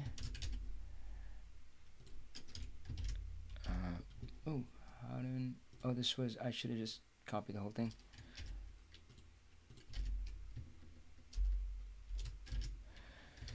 So Avi, what did Avi say?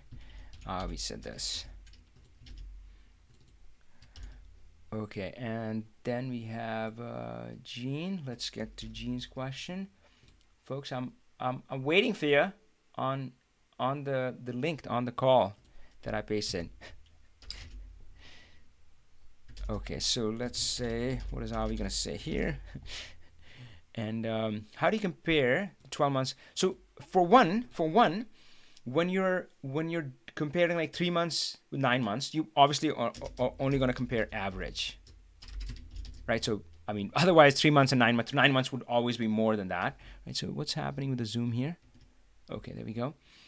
How do you compare 12 months of sales based on the past 3 months compared to the previous 9 months, right? So you're going to average, like 3 months, and then what's the average over the prior 9 months, and use the ultimate calendar, which has the current month offset.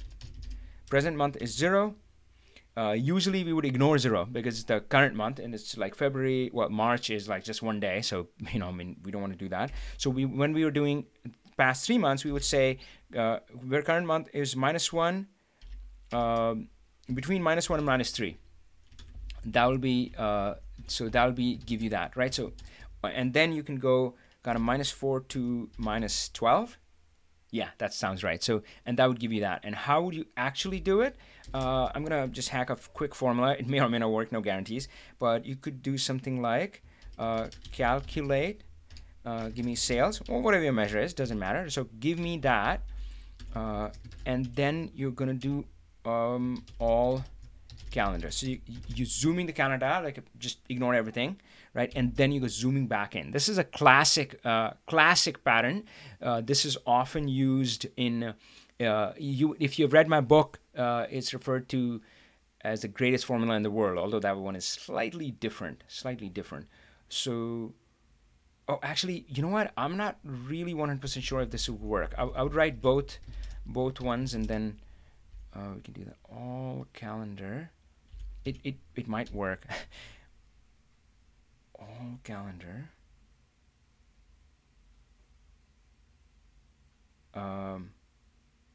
Yeah, I'm not 100% sure. And oh, you know what? Forget that. We're using filter. So this is what I was debating between: should we use filter? Or can we just use calculate? So you're going to say filter, and then yeah. So this is the in the book. This is the greatest formula in the world. And folks, if you're considering buying the book, two exciting things.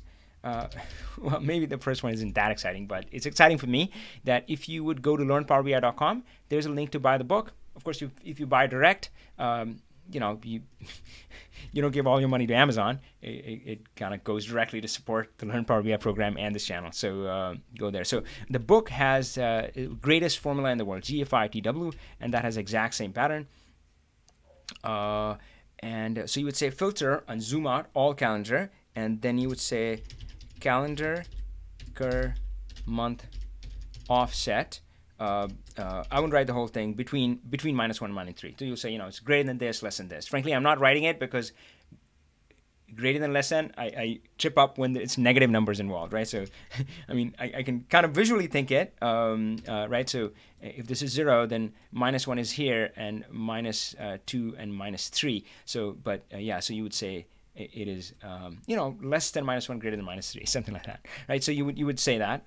Maybe, you know what? I'll just do it. So greater than month offset is greater than -3, and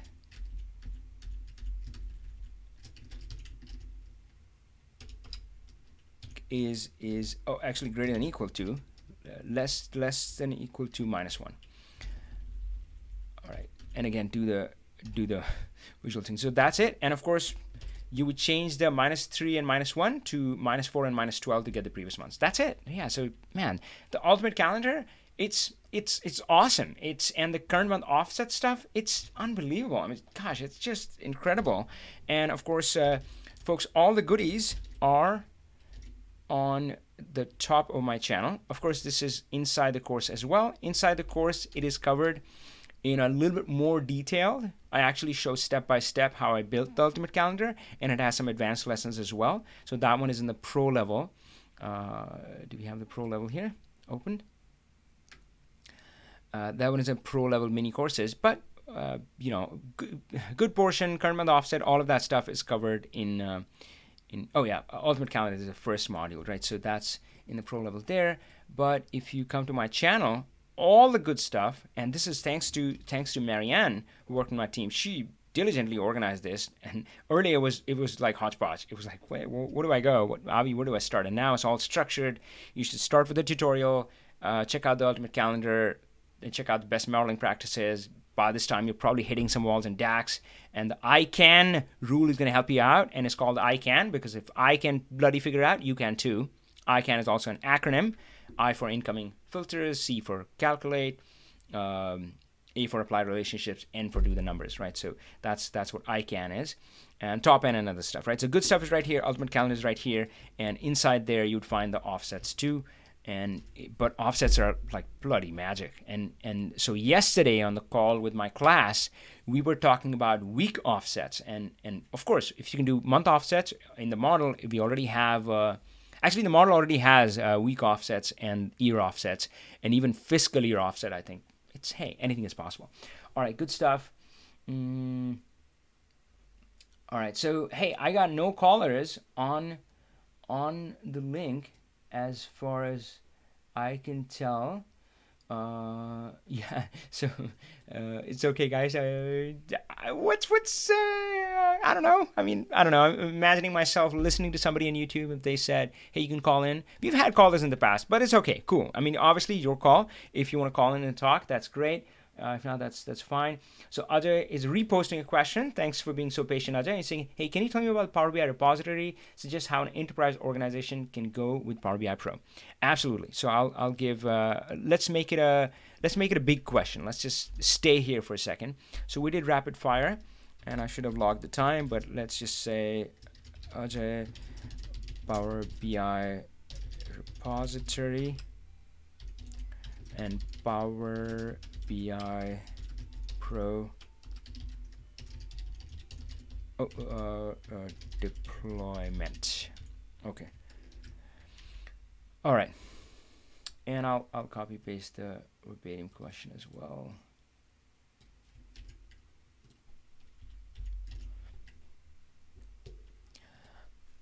All right, friends. Let's well, so I'm not 100% sure what you meant by repository. I do believe in single source of truth. And what that means is publish PBIX to somewhere. You don't have to publish it to PowerBI.com. There are other ways to do it. But yeah, you go to your model and you click the big giant, and I just should have made it bigger, the publish button right in the middle. Right, so you do that because sharing PBIX files is like sharing Excel files. It gets really old really quick. So you publish it there, and then you connect reports to that, including Power BI reports. Right, so that model, ideally, the entity that you publish shouldn't have any reporting panes. Now, this is gonna probably sound like totally weird because that's what you're used to so far. You build everything here, you pull the data in, and then you go in the same file and you start building out reports. But there's gonna become a point where this is gonna become meaningless. This is gonna become just, it'll just get clumsy because you would have a model with a large set of users and, oh, John wants to see this, sales team wants to see that, somebody else wants to see that. Everybody is going to have their own custom reporting requirements. So your model shouldn't itself have any reporting. It should just be published down there, and it'll just have the model, it'll just have the data, and then you will build and connect other Power BI reports to it, right? So yeah, and these reports would be thin reports. Your magic is going to be in the model in this PBIX file, and these are going to be thin reports. So that's when I think of repository, that's what comes to my mind. But let's talk about how do we go about Power BI Pro. So, and again, I mean, I may have kind of missed the question. Again, if you call in using the link, the Zoom link that I posted, maybe I can understand more of your context. But when I hear this, I'm like, hey, how do I deploy Power BI Pro? I generally say this, and you may or may not have this problem, but so well, I'll just be more generic, and so that this advice hopefully applies to everybody else, right? So first of all, I often ask organizations, do you already have Power BI Pro licenses, right? So and sometimes they do. And this can happen if you have an Office license at the E5 level, I think, if I'm not wrong. So if you have the Office E5, then everybody has Power BI Pros thrown in. Awesome, man. That's great, right? So sometimes big organizations, they just buy E5, like, oh, cool, we got Power BI. Then it's a non-issue. But if you don't, then I say that just get started right freaking now. Don't wait. And I talk to organizations that, hey, we want to figure out our licensing needs and how we're going to set up our workspaces before we go with Power BI. And I'm like, please don't do that, right? Because you don't even know if the tool is going to work for you, you know? Just bloody try the tool, right? So minimum viable product, my friend, right? So minimum viable product. What's the easiest, quickest, simplest way to try out Power BI? Download Power BI Desktop and go at it, right? So you identify your data gene people, and these are the people whom others always send to for any reporting question. You know, those conversations in the hallways like, oh man, I'm trying to do this with this data and so forth. Oh, go talk to John, right? So go talk to Steve, right? So that guy is always the it guy, and usually the ratio used to be in the old world that it was always about 1 in 15 or 1 in 20. So if there's a group of 15 people, 15 to 20 people, one of them would be a data guy. And why that was the case often was because that was the capacity, right? I mean, one data person, savvy person using Excel and SQL and anything else, doesn't matter what tools they used, could serve the needs of 15 to 20 people. Now, of course, that dynamic has changed. Now one person can serve the needs of 100 or more, right? So it's incredible. But in any way, there are going to be, and especially if you're transitioning to Power BI, you're not there yet. So there are going to be these people who stand out, right? And unfortunately, the life of this data gene person is this. Overworked, they're always scrambling, and they're underappreciated, right? So, well,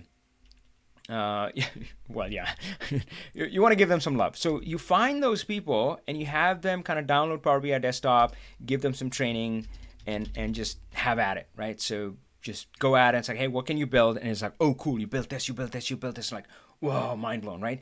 And it's important to choose your first projects carefully. And I'm not talking about like trial projects where you're learning Power BI. No, like the first deal that you're going to share with others, because you want to make this a shining beacon for everybody else. And you do that really quickly. And again, we're always about minimum viable project. What is the minimum thing we can do to get the results that you want, a sliver of the results that you want, right? We don't want to boil the ocean. So first project, what you do is simple, low-hanging fruit.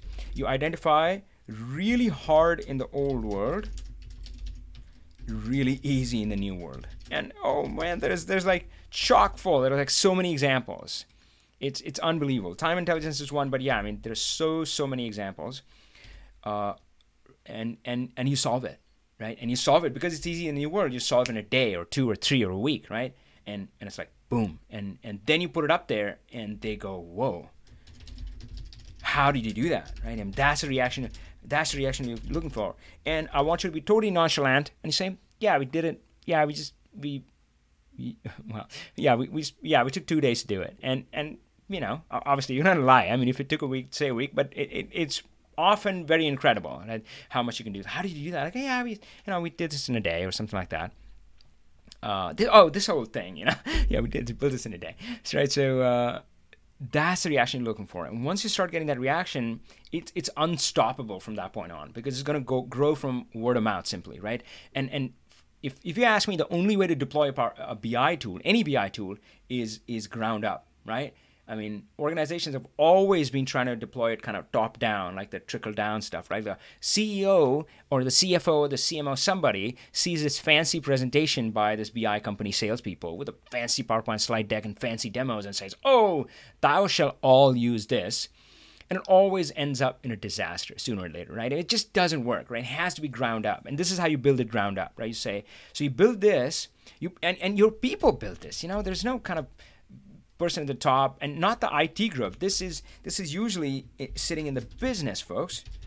And for one, I really want to dissolve this divide between IT and business, right? You're all working for the same company, but we've had this whole thing, and there are valid reasons why that has happened, but it's time we let go of that. So really you need to start dissolving that.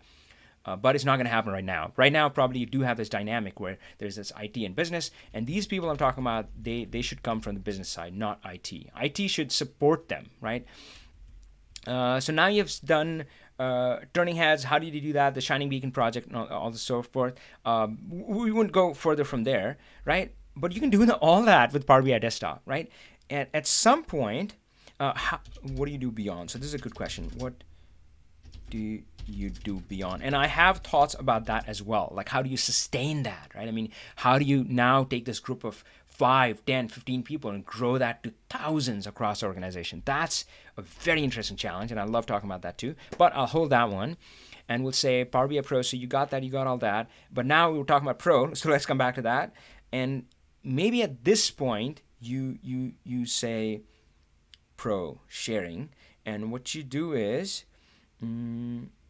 of course, one person tries in the beginning, but have a selected group sign up for pro trial and have them try it out. And usually by this time, frankly, even before the stage, but in the pro trial, like, oh, you like this report? Cool. Let's give you all access. And I like doing this in one fell swoop, right? So I have the big project and make it an event, share with 10, 20 people. Small group, but you do it in one fell swoop because the trial is limited, right? I don't know how much it is, like 30, 60 days, something like that.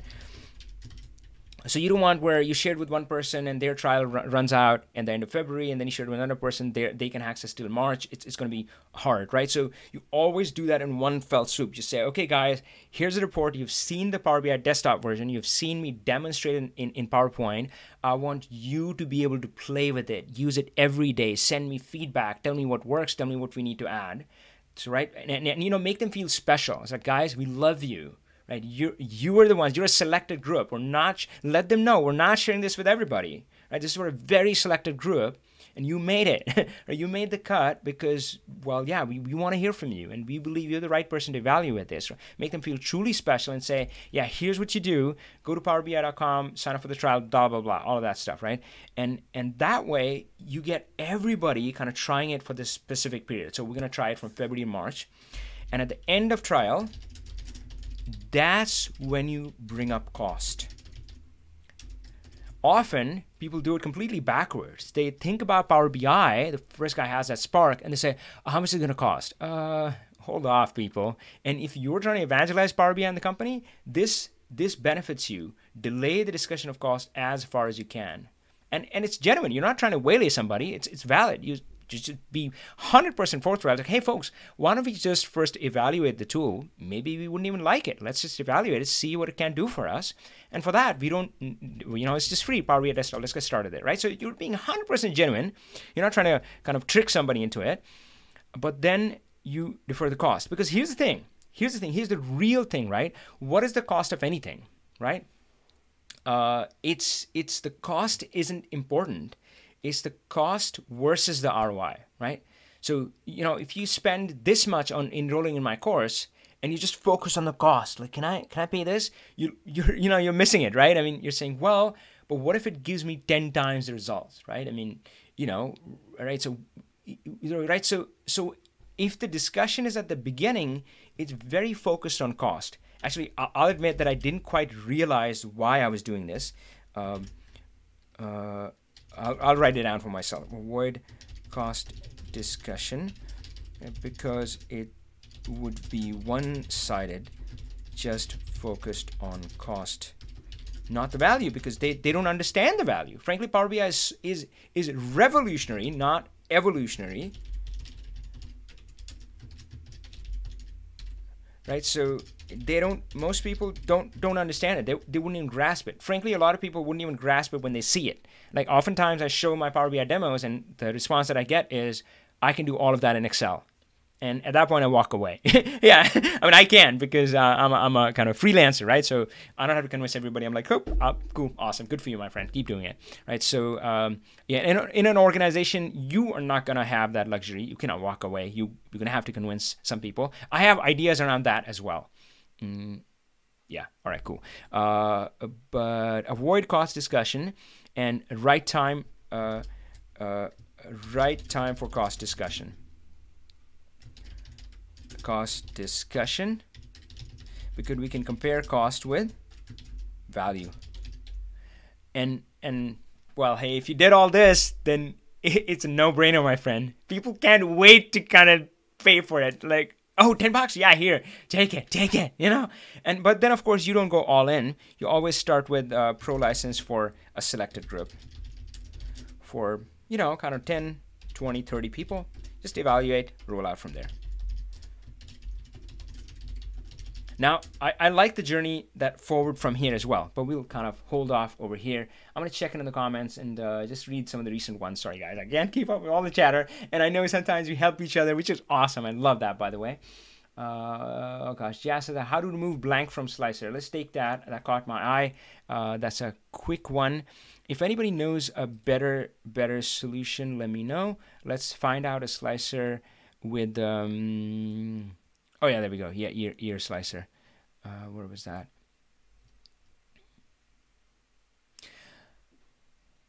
Actually, you know what? I'm gonna make a question out of it. All right, so let's do. Actually, this one. Gosh, this one is hashtag idea. I think that was good discussion there. Good discussion. So maybe I'll. Oops. So we're here, and we're gonna say. February 15th hashtag Real Power BI meet hashtag Talk Power BI. What is that? Real Power BI. Gosh. Learn Power BI mentorship. 1:1. 500 plus students. How do I stop it? Learn Power BI ambassadors. Community.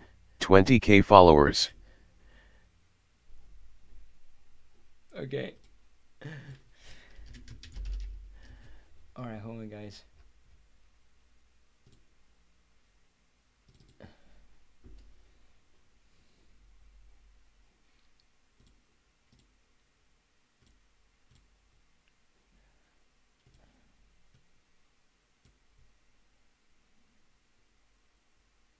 Hey, while that's coming up, we were talking about the book. I'm planning to do start doing a giveaway for the book on these Talk Power BI calls. I don't know. I mean, just spread the love, right? So that might be coming soon. I don't 100% know like how would we like award the book. Like if one person like wins, like let's say, well, Gears is.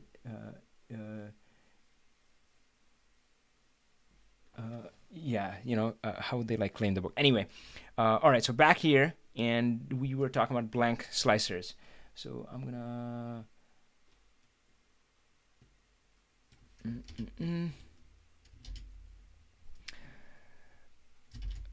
and we'll say 1055. Okay, cool.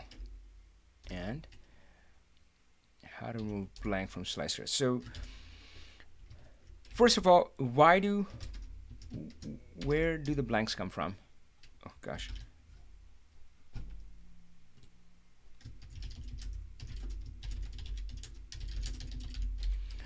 So if we go to DaVinciWorks, let's try there, and let's actually try it over here.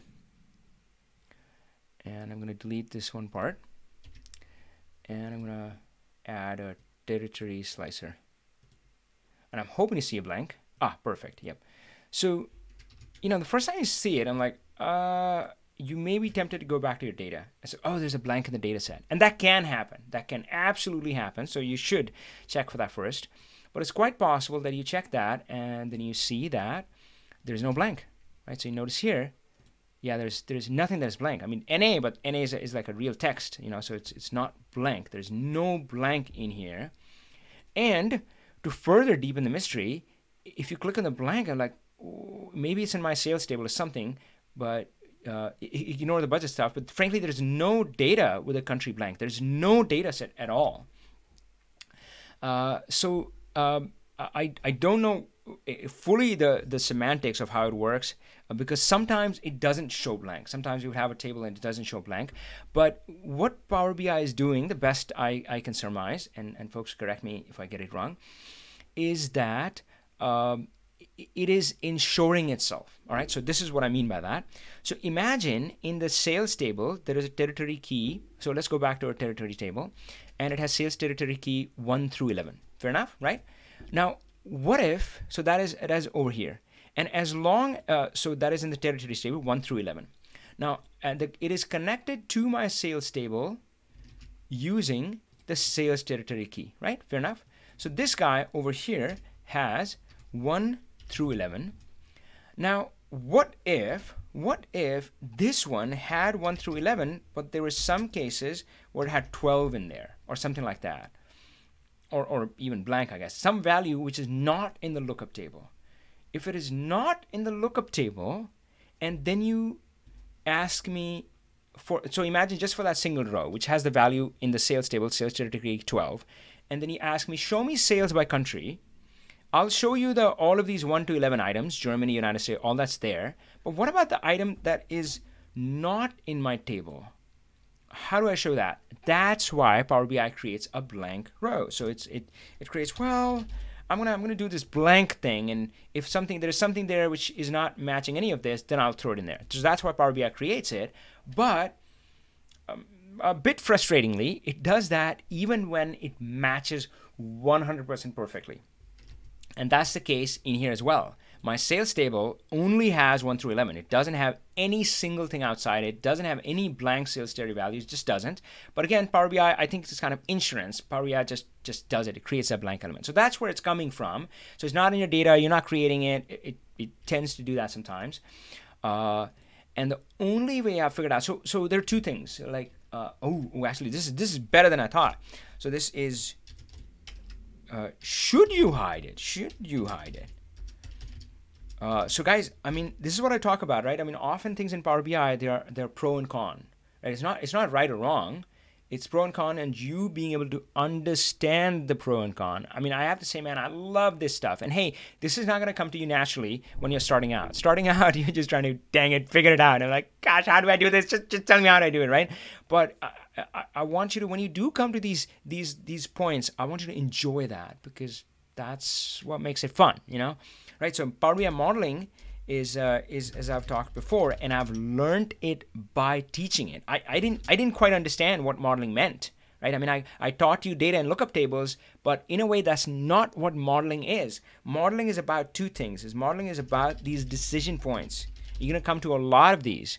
Like, should you hide it? Simple ones like that, bigger ones, right? Some are easy, some are not.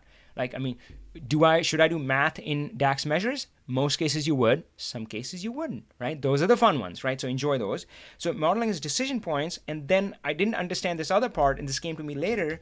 A model is always based on a set of assumptions. Now here's the key thing. Just by understanding, just by the awareness that this is what modeling is, makes you a better Power BI modeler.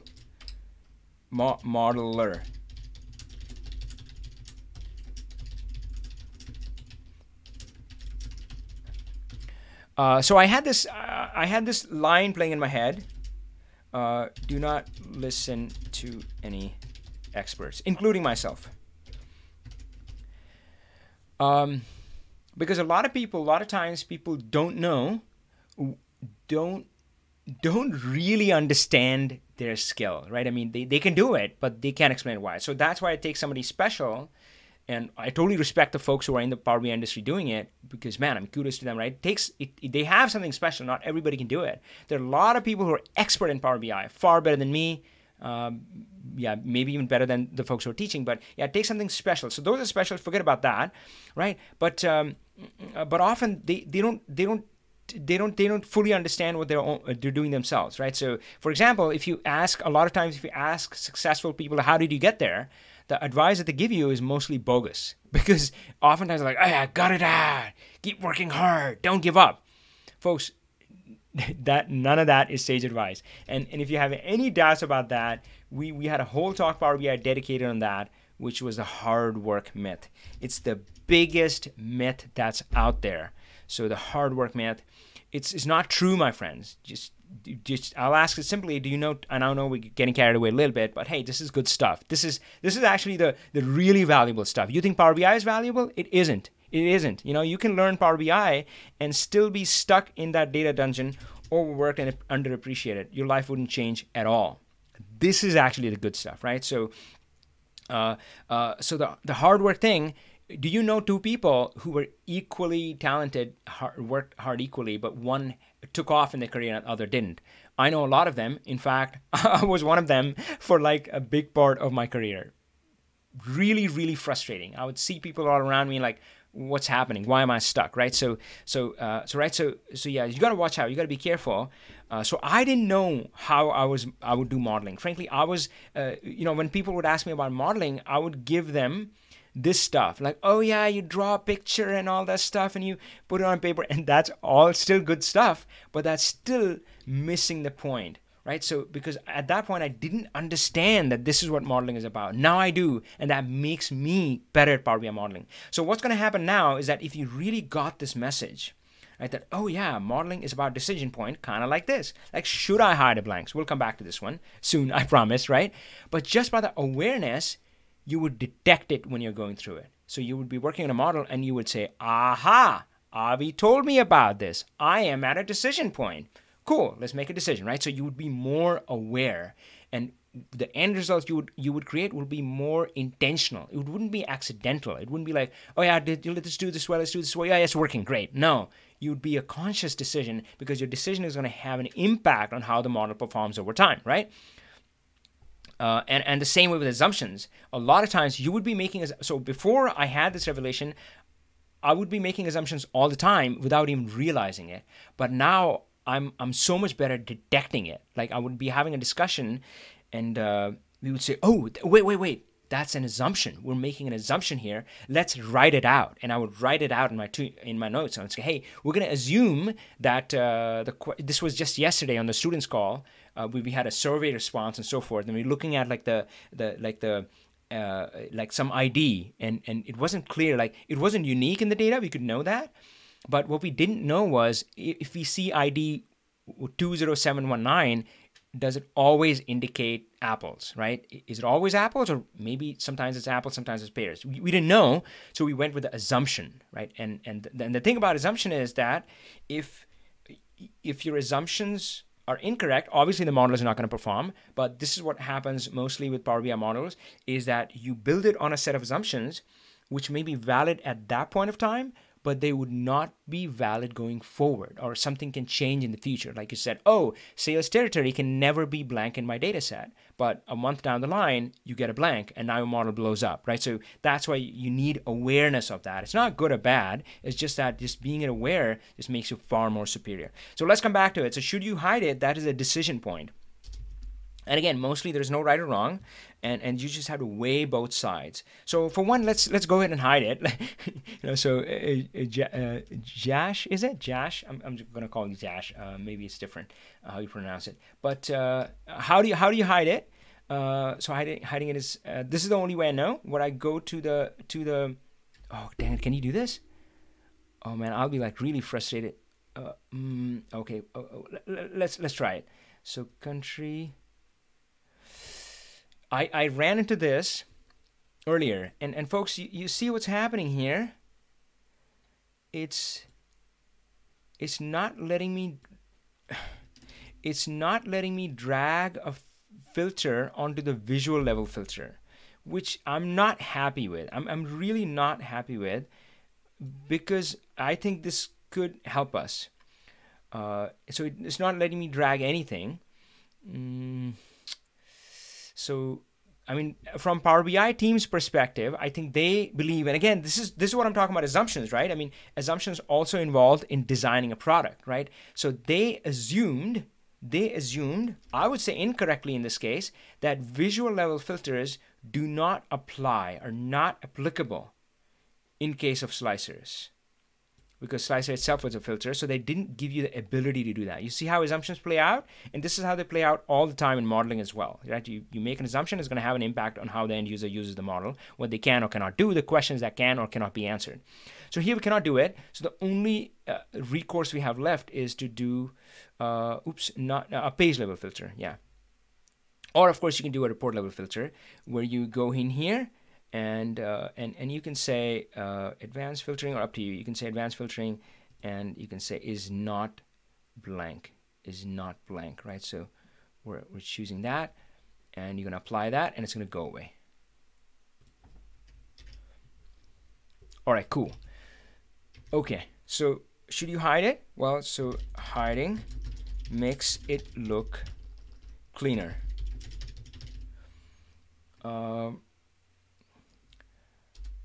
What is the disadvantage of this? And dang it, I would have loved to kind of wait for your response, but I know there's a lag in YouTube, so it'll be minutes of awkward silence.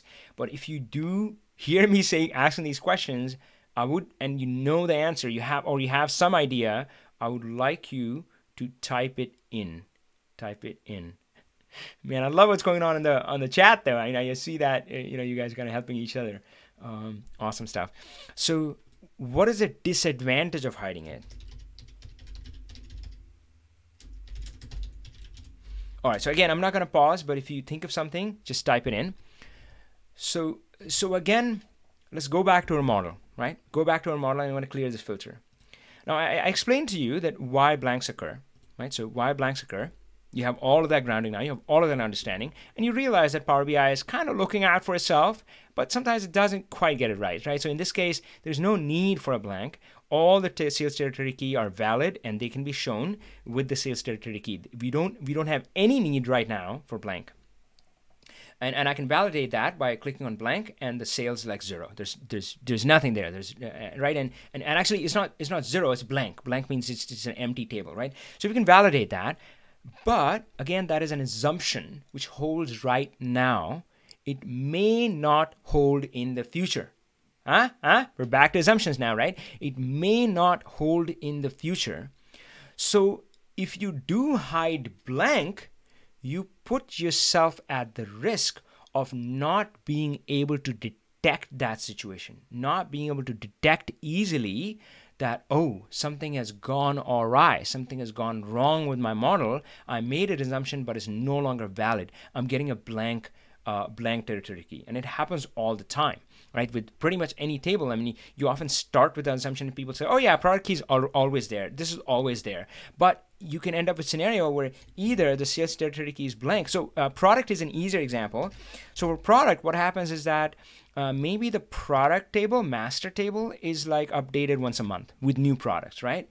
But sometimes during the month, maybe a product, if it was released quicker than planned, maybe in an emergency launch or something like that, you could start seeing a product key which has valid sales, but somehow, since our updating of the product table is delayed, it's only once a month, it doesn't show up there, right? So, and again, so you can start with an assumption that product key is always valid and always present in my lookup table, and it'll be true at that present moment, but it may not hold in the future. So by hiding it, you put yourself at risk of not detecting that.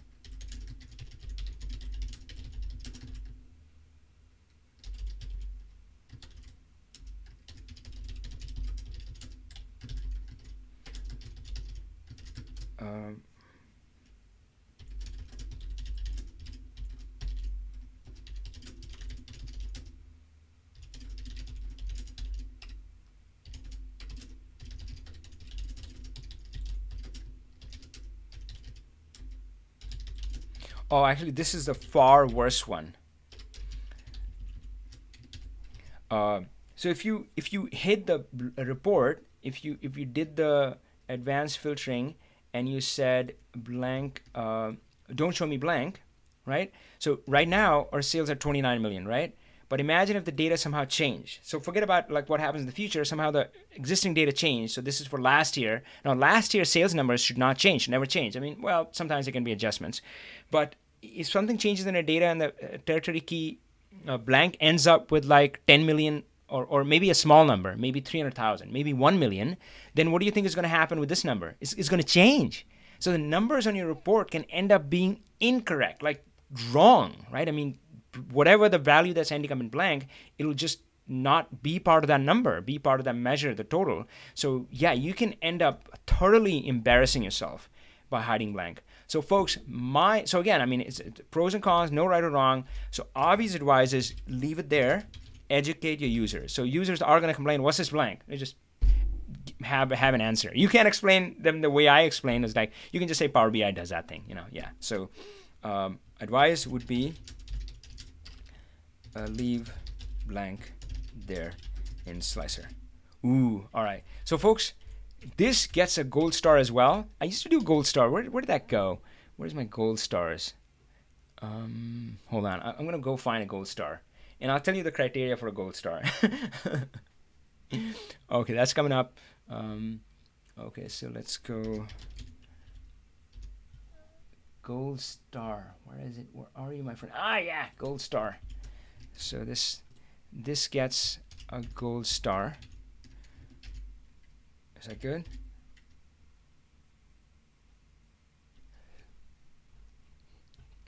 And I liked another one with a gold star.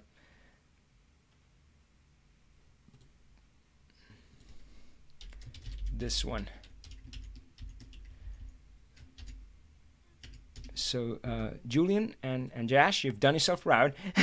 That's a what's a gold star. So I love these questions, which are real valid questions, real valid business scenarios. So they're not theoretical. Frankly, nothing bores me more than like, oh, what if this happened? Oh, I made up this data set or something like that, or pulled a public data sets. I have no interest in those. I'm like, no, give me a real business data set where somebody's trying to actually solve a problem, right? So real business scenario, and the column level security also fit that. Seems simple, but oh my God, it isn't. Is it right? I mean, gosh, we talked about this for a while because I mean, it was, yeah. So it's got some angles in there, and of course, column level security was there, right? So that's I love those ones, and I want you to enjoy these as well. All right. So again, guys, it's going to be the way you think, right? So the way you think defines your world, defines your reality. You think you're living in the world. We're living in a world that we create. So our thoughts create a reality. If you think Power BI is hard, guess what? It's always going to be hard for you, right? You're never going to get tired of that, right? But if you think it's easy, it's fun, it is going to become easy and fun. All right, so cool. Love that one. All right, so I still have no callers on the Zoom link. I'm going to paste it again. I'm hopeful. One of you will call me. Let's go back over there. And man, actually, I'm gonna restart the meeting. So it restarts at 40 minutes anyway. So let's try that again, and let's say, hey, call in. Oh, call in if you want to talk. Ask question via phone. You can also do screen sharing.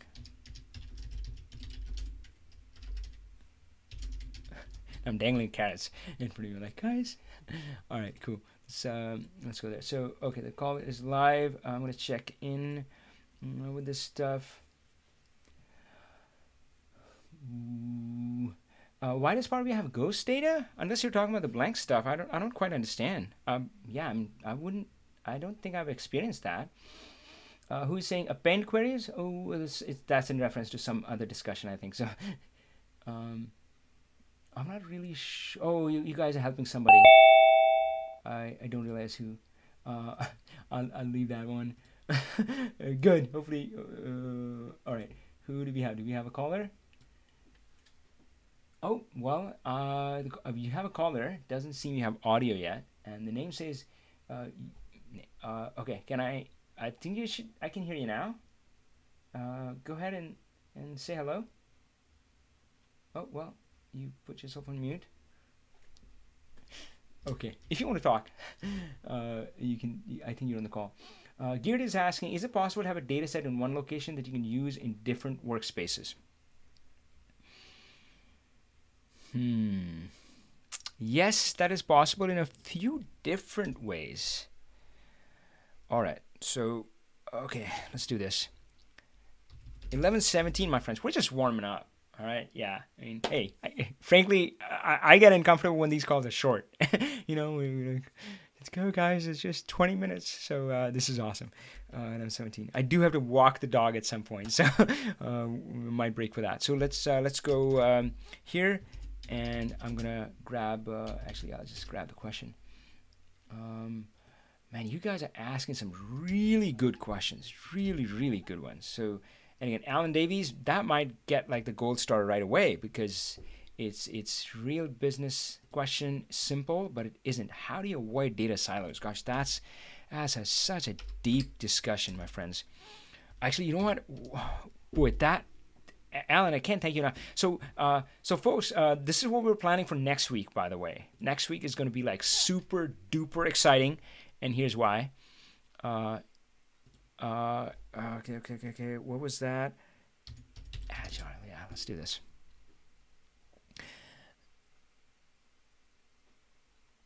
So there was a call, Talk Power BI call, which looked like this, and I love kind of talking to people.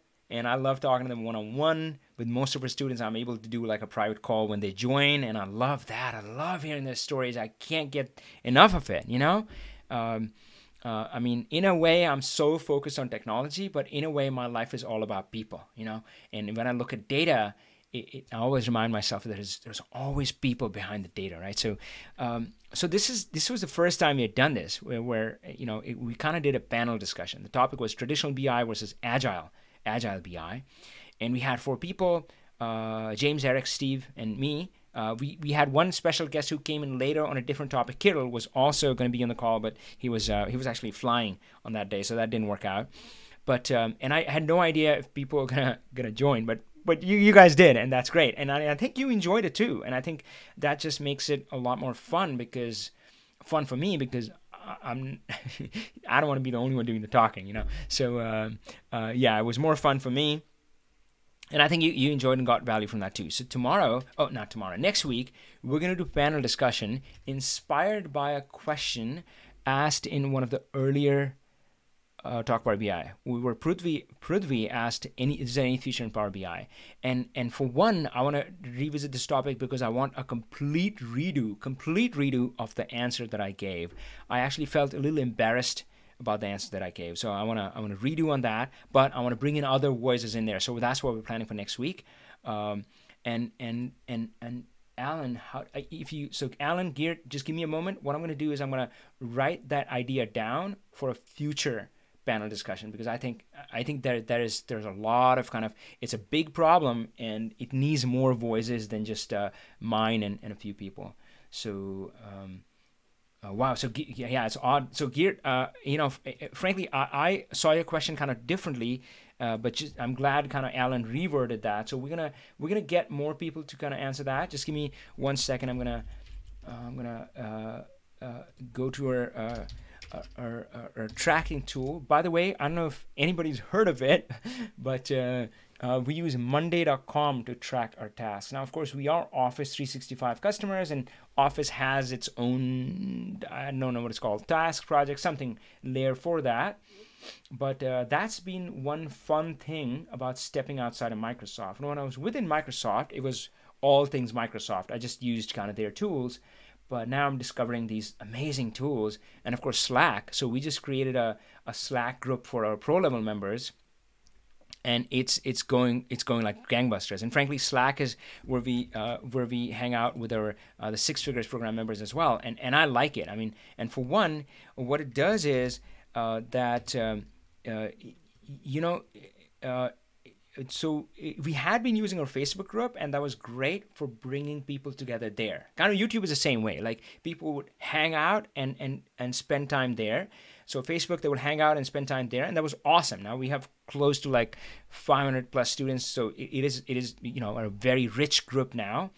But they were not connecting with each other, and I wanted to facilitate that. And of course, Slack makes it super easy with like direct messages and something, and you can reach out to anybody. You can check out their profile, you can see what they're about, right? So Facebook, I think people were kind of hesitant in connecting directly because it is used mostly for kind of personal stuff. So anyway, all right, so I'm going to write that down as an idea.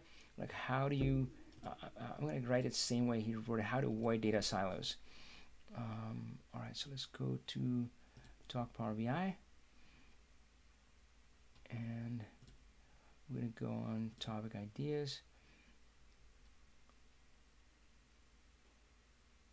and I'll say this one is how to avoid data silos, and I'll give Alan Davies and Geert Larson credit, suggested on March 1 Talk Power BI. This is great, guys. Love it. Panel discussion. So, okay, we're set there. So, is it possible to have a data set in one location that you can use in different workspaces? So I'll give you 2 answers for this. So again, I mean, I think there's a bigger topic there, data silos. So we wouldn't quite go there. I'll just answer what my original answer was going to be on a little narrower scope. So for one, yeah, your data model is your data set. And then when you say workspaces, I'll say reports. So we could do something like this.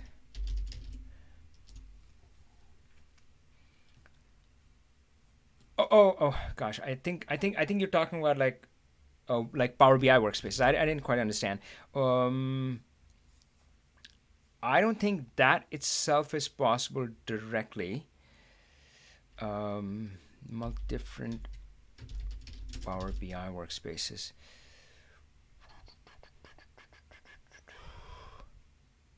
Okay, I'm gonna build my answer up for that right now. Of course, so forget about what happened there?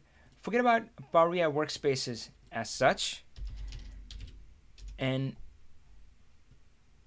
usually what happens with data silos or data fragmentation, I've heard it being mentioned in different ways. So think about what happens typically in an organization. They spend millions of dollars on a fancy new BI product that the CEO loves, and they say, oh, this is going to solve all the problems. Everybody should use this. And they start rolling it out, and they said it's going to be done in 3 months, and it isn't. And they said it's going to do all of this stuff. It doesn't. It just does maybe half of it, and they're still working on it. And then a year goes on, 2 years go on, and of course the business user, meanwhile, they have to make business decisions, and they need data for that. Hopefully they're making database decisions, or at least checking their decisions based on data. At least one of those things. And they have to do something. So what they do is they discover the export to Excel or export to CSV button, and they do that, and then they kind of do their own things. They combine their own data, all of that stuff. And that can get messy, right? I mean, obviously, that's not the world we want to live in. We want to avoid that. So a great step in that. So that's a really kind of siloed and a totally, frankly, fragmented world, right? So I'm going to change back here. Data silos. Data, right, where everybody is kind of has their own Excel file and PowerPoint slides, and then the classic thing where you show up in a meeting and two people don't agree on the data. When somebody's saying that the sales were up, and somebody else is saying the sales were down, or something embarrassing stuff like that, right? So, or two people, like one sales team calculated the numbers one way, one sales team calculated the numbers differently. It's just two people do not agree about the data in reports. Now, a big part of those problems can be solved by just having a single source of truth, and your reports fed from that, right? So right, that's kind of one big step in that direction, right? So single source of truth, all reports connected to that. So we do that, of course, by going to kind of Power BI and the data model. And again, as I said, when I say data model in Power BI, it shows up under data sets. That's what I mean by model, right? What you do is you have a data model. It has the data. It's being refreshed automatically. But you say, click on that. And, hold on one second. I wanted to do it slightly differently.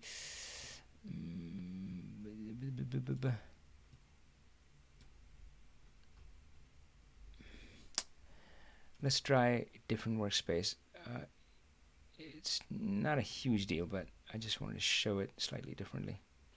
Perfect. So if you go to a workspace and you look at data sets, so this is a data set, which is again the data model that I talk about. And again, in an ideal world, when you build a data model in Power BI file, it wouldn't have any report tabs, right? I mean, you can't, like, right? I mean, it wouldn't have any reporting, but you publish it there, and then you click on this stuff. Oops, let's try that again.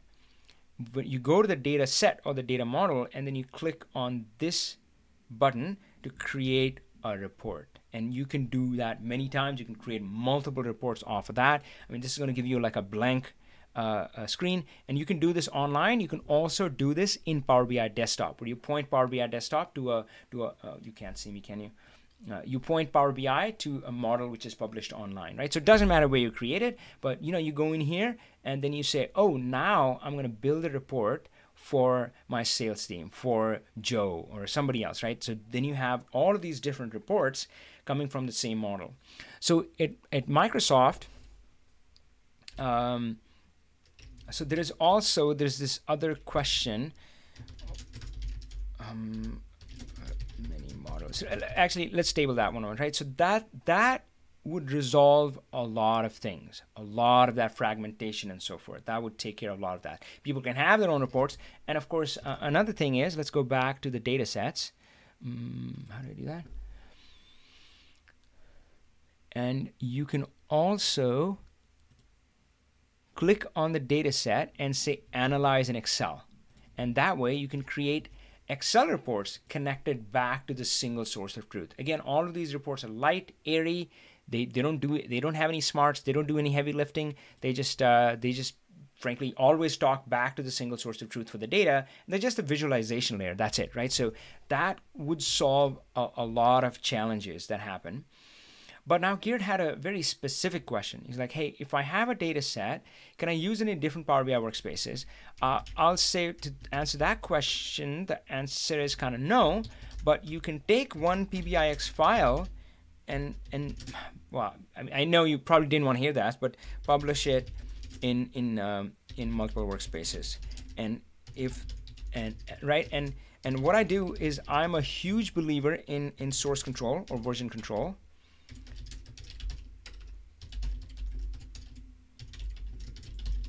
And when you start doing source control or version control, that copy is always the master copy, right? So, so folks, if you have no idea what I'm talking about, I mean, if you've ever done something where you had to check out a file and check in a file, that's what version control is. And maybe you had to, like, when you checked in, it gave it a version number, and you added comments on what you had changed or something like that. That's version control. So PBIX files should always be version controls. The easiest way to do it is using kind of SharePoint or OneDrive for Business. I am a fan of OneDrive, and I think other tools work the same way, where they do automatic versioning. Every time I save a file, it creates a new version. Yeah, I love that.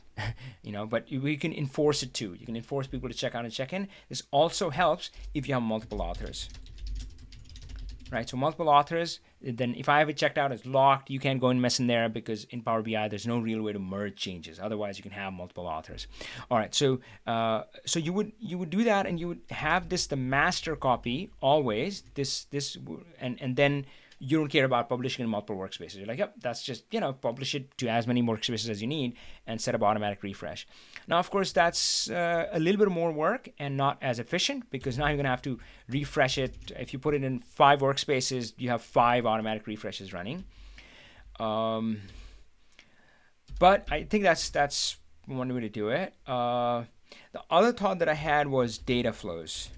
And they also don't quite solve the problem that way, but are a very elegant solution. So what data workflow is they separate the stuff that happens in the query editor with the model. Right, so we talked about separating the model with the reports. And guys, this is so fun. As you walk on this journey, you come to these different bridges where decoupling these things is extremely valuable. Now again, beginner users, they never ever separate their model from their reports. Man, I should have filled my water bottle. I'm really thirsty. I'm gonna go grab a drink.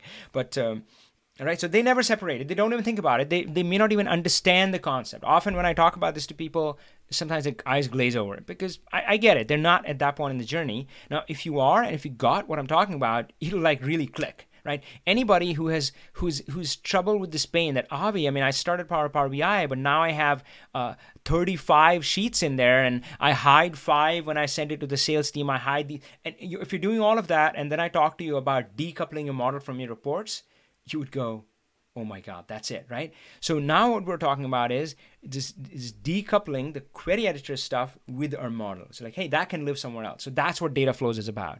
So you can standardize a way, like, hey, so you can have 5 or 50 models out there, which are all pulling in sales data, right? And then doing the transformations to, remove the incorrect entries or test data. Sales is a bad example, but oftentimes in a real production system like websites, traffic, and so forth, there's going to be test data, which we want to ignore, right? Test users we want to ignore. Frankly, actually, even in sales, often when we would launch like a new version of a website, of a sales engine or something, a test team would go in and do a whole bunch of sales transactions. In fact, they would have automated tests. So this is not like 1, 2, or 3 transactions. They would run a battery of tests, like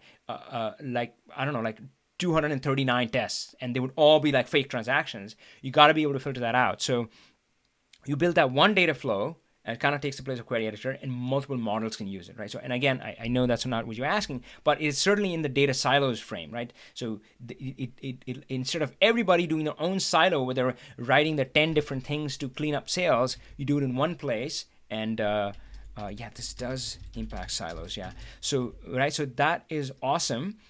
And again, you know, so I mean, the only partial solution that I had for you with this, like, just publish in multiple workspace.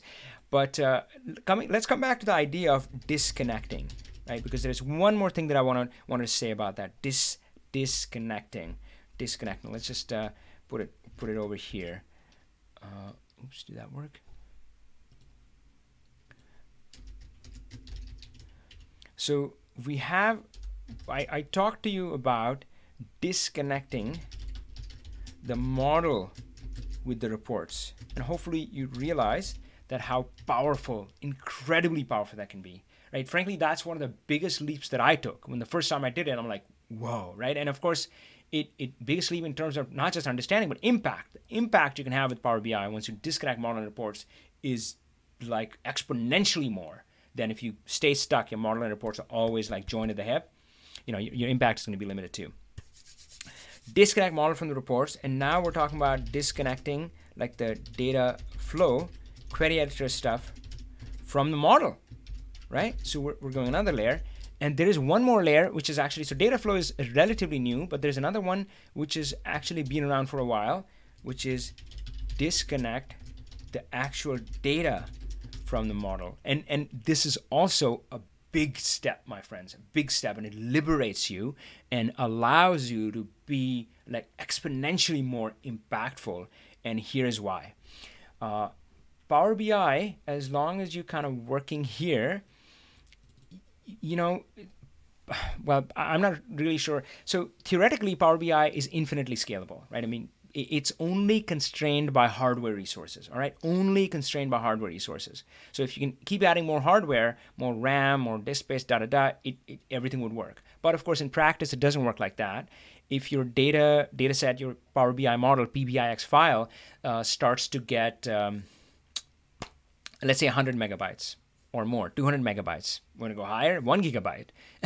I mean, frankly, I've never tried a 1 gigabyte Power BI file, right? But if you have that much data, it can work theoretically, but in practice, it wouldn't work. Frankly, opening the file would take too long. I'm not even, I mean, even if you have all the hardware, opening would take too long. And it'll just be really painful because maybe you have never questioned it, but the model right now is tied with the data. Just the way earlier our model was tied with the reports, but we saw how you can decouple that, how you can separate those. Like, it doesn't have to be, right? So I want you to question this join, right? These Siamese twins. Like, does data have to be in the same file as the model? Because we don't really care about the data. I mean, a model is really just a bunch of definitions. It's just a bunch of, and if you open a PBIX file, you would see it. You would see it in there in XML. You would see, oh yeah, I defined this measure.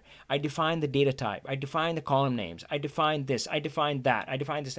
Right? So this bunch of definitions. So when you separate the model definition and the data, right, if you separate them, then the data is the one that was making the file to be 1 gigabyte. So the data can now be 250 gigabytes, right? Or bigger. It can be a terabyte, right? You don't really care because it's setting separately. And your model definition is probably going to be in kilobytes or megabytes because, you know, frankly, even in a really big model, the model definition isn't that much. Like, oh yeah, the table names, measure names, that sort of stuff, right? So, and that makes you incredibly powerful. Otherwise, you can never grow to this size or beyond, right? How do you do that though? SSAS or Azure Analysis Server. And the good news is, everything that you learned about Power BI still applies. So you don't have to relearn anything. You have to do the same thing, right? If you look at the relationship view in those tools, it looks exactly like the relationship view in the data model right here. The DAX works exactly. You define the DAX measures exactly the same, right? So only thing is data is now disconnected from the model. Whew. Okay, cool. That was good stuff. Maybe a gold star worthy. All right, what do we got? Gynacube, yep, great channel. Definitely check them out. Um, mm, oh, how do you assure that it's published to every workspace? That's a good one. Let's go back to that one. Published to multiple workspace. Consider Power Update tool. So folks, I should say that I have no affiliation with this is made by the company named PowerBI. Now I do know the owner for a long time. He's an amazing guy, and I mean, the backstory is that he was inspired by my tagline. He saw it on one of my signatures and said, "Avi, I love it, the power on phrase that I use," and he went on to name his company on that. So of course I feel incredibly honored. I mean, that's great. I mean, I feel like he's the mission, what that means, he's spreading that to more audience. So the company's name is Power1BI. I believe Power Update might have an option for that. Definitely contact them. Amazing company. Power Update is also an incredible tool. I also covered it in my course. One thing that it can let you do is, instead of refreshing your model in the cloud, which sometimes can be problematic, and if you want to, you maybe have experienced it yourself, or if you go out on the search forums and just search for like my model won't refresh, Power BI refresh issues, you would find a lot of things. So refreshing it online sometimes can be challenging. So what Power Update does is let's draw it. So you publish a model in the cloud, right? You always do that, and I always recommend that, right?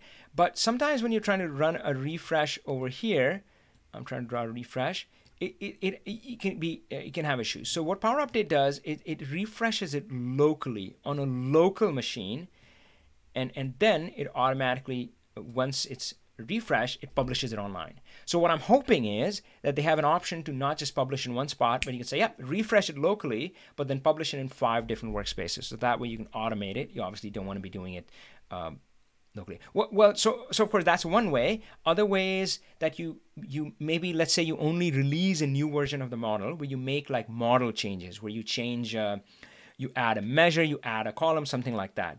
If you do it only once a month, then you can just do it manually. Then you go into your Power BI model and click once and publish in the first workspace, click again, publish in the second workspace, click it again, and publish in the third workspace. So if you're just doing it once a month, that's there. And then each one of those published spaces would need their own refresh to pull the data in manually, but pull the data in, daily data, right? But this publish, you only need to repeat when you have model changes, which means new columns, new measures, things like that, right? So otherwise, you can just set up all those 3 for automatic refresh. So actually, I realized that Power Update isn't that necessary if you're not updating a model that frequently, but definitely check it out. All right, cool. Let's see if there's anything else.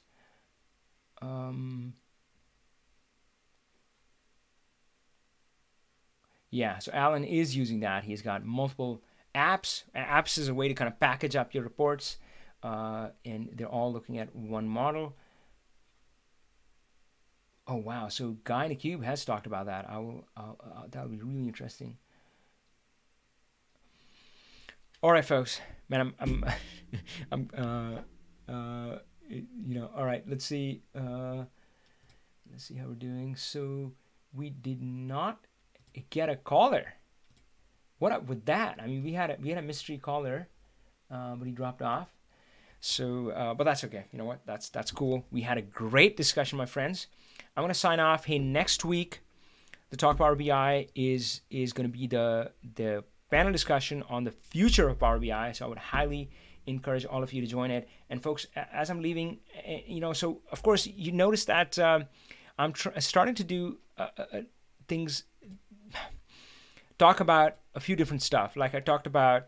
Oh, let's end here. Actually, I almost forgot about that. So, so we started our meeting with a hashtag win, and Chris, thanks for sharing that. And I think there was one other person who shared that they got promoted because of that. So that's great. And again, it can be big or small. It can be like really, really small. And you can share kind of something on your personal friend as well. It could be, that's what we do in our team. And so it can be like, I went to the gym today, right? So I don't care. I don't really care. It just sets the tone, the mindset. That's what's important, right? Gets you into that. It's totally different mode. So let's end with gratitude. All right. So if there's something, and I'm not sure I know there's a lag on the YouTube. So, but yeah, if there's something that you would like to share that you feel grateful for, go ahead and do that. And it's more powerful if you type it out. If it's not as powerful if you just think it in your mind, it's yeah, somehow it makes it real when you write it down. Of course, gratitude journal is a great thing as well. So I'll think of something that I'm grateful for. Oh gosh, so I'm just gonna quieten my mind and let it bubble up. What am I grateful for? Well, I'm grateful for this bow tie. I think it makes me look cool. All right, so you see what I'm doing here. I mean, there are no rules. There's no right or wrong. It's not about that. It's not about finding something and it's just let it bubble up. That's the best way to do it. Now, of course, if you really like this idea, I would definitely encourage you to do it. This has been proven by scientific studies to boost happiness. And happiness has proven in scientific studies to be the precursor of success, right? So often people think that when I become successful, I'll be happy. But folks, it's backwards. When you're happy, that's when you're successful. If you are more interested in that, check out the book Happiness Advantage, right? So gratitude, so you heard me being grateful by my bow tie. That's what came out. That's okay. Right? No right or wrong. A great way to also do that is to do a gratitude journal where end of the day or maybe beginning of the day, you just write down 10 things. And sometimes people take it to an extreme. And let me talk to you a little bit about that. Is that they write sometimes 20 or sometimes 50 items. So they're like, you write 50 things you're grateful for. And this is what happens when you do that, all right? So this is a really powerful exercise. Now, those 50 things, you wouldn't do it every day. This would be like a special day, once a year on your birthday, something like that, right? But this is what happens when you write those 50 things down. It's going to start with the usual stuff. I'm thankful for my family. I'm thankful for this. I'm thankful for my job. Thankful for this. And, all the usual stuff. Like, I mean, and if those things are good in your life, you're going to write it down. Like, yeah, I'm thankful for my kids, all that sort of stuff, right? So I'm thankful for my health. And you write all of that. But then you got to dig deeper and deeper. And sometimes that's when you have these incredible breakthroughs, just mind-blowing breakthroughs where like, oh boy. And sometimes it's triggered by something really simple, like the bow tie comment. That can trigger a big change, a shift inside of you. Because the things that we're chasing outside, they're actually not outside. You might be chasing money, love, peace, harmony, whatever you're chasing. Our schools have failed us, right? Frankly, our parents have failed us because they have taught us the wrong lessons. They have taught us to look outside, and those things are actually inside. And frankly, even those tangible things like the money and the outer success, the promotion, the job, the title, all of those things, the outer success, the inner success is a precursor to that. And again, this is not some voodoo bullshit. This is not the secret stuff I'm doing. This is scientific, guys. Again, Happiness Advantage is a great book, right? I mean, you read that like, oh my God, right? I mean, I need to make myself happy. And guess what? Because it's inside, you're not dependent on anything else outside. You can have that right now. And I know people hear that like, Avi, that's bullshit, man, right? But if you're open to that, if there is a possibility that you can feel successful, powerful, loved, filled with love, contented, peaceful at all times because it's inside, not depending on anything outside. Wouldn't you want that, right? And it is possible. I was going to say one more thing. So you just open the door to that possibility for now, and writing down this gratitude stuff, keeping a gratitude journal, or just in this forum, just writing out something that you're grateful for. That's a great way to do it. Okay, cool. So we got some Loretta Sue saying grateful for all of the support, both here and other groups, and from family and friends. Huwei saying grateful for the community, and Avi for sharing out Power BI. Thanks for being Avi. All right, cool. But again, I mean, no rules. You can do this for yourself. So folks, what I would say is now it's slightly unfortunate that I talk about this stuff often at the end of the calls. I mean, this is far more important, right? So I've learned a few things in my life, right? I've learned Power BI. I've learned how to build a successful business, and I've learned how to achieve this inner success. And actually, these two were backwards. I had to learn, is this making sense? I had to learn how to be successful inside before I started seeing my success, the outer success, right? I mean, that's you can push yourself, chasing that outer success, and it's going to take some time and a lot of effort, right? A lot of effort and some time. Or you can shortcut all that and achieve that inner success and start those things appearing in your life. And again, when I say it that way, it sounds like some voodoo bullshit. It's not. It's all scientific, right? So it's slightly unfortunate that I talk about this at the end of the call, but I'll admit I'm a little bit scared. I think I'll lose all my audience if I start talking about this at the beginning of the call. But folks, this is the most important lesson. So out of Power BI, Build Your Business, Inner Success, this is the most important lesson, and that's why, so 6 figures Power BI professional, we call it the Pro Plus level, right? So that's kind of the highest level where I'm engaging with students, empowering them. I was brave enough to put this as the first module, and I was still scared. The funny thing is, this is a beta program, so we're making it up as we go along. There was no content. The only thing that they had was this welcome time to celebrate video. That's it. That was all that was there when these people joined. So we're making it up as we go. We're creating it based on their feedback, based on what they need, rather than my idea of what these people need, right? But I was brave enough to put this as a first module.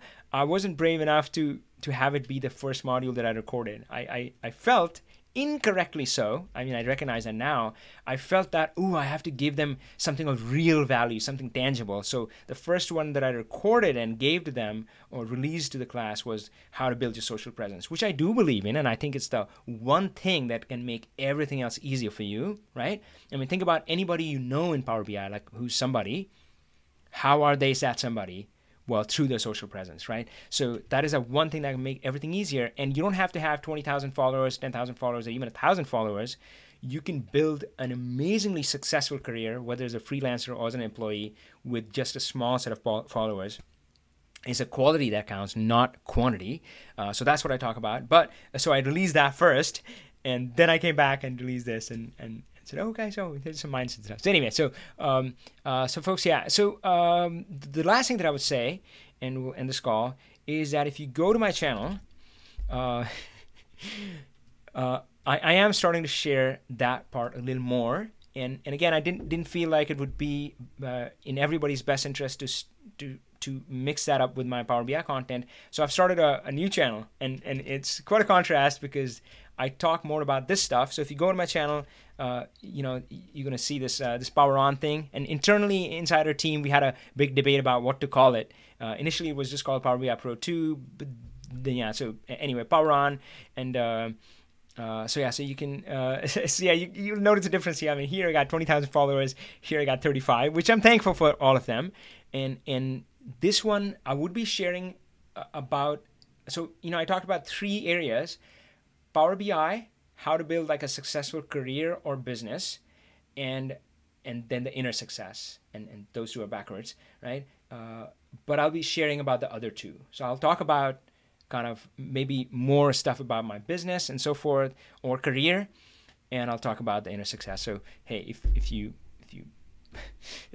any of that kind of makes sense, then I would love to have you kind of follow me there. And the odd thing, my friends, is that I'm churning out content for that at a far faster pace than I'm doing for Power BI, which is good because I do think that that's the more valuable lesson. That's far, far more valuable. That's going to have a bigger impact on your life.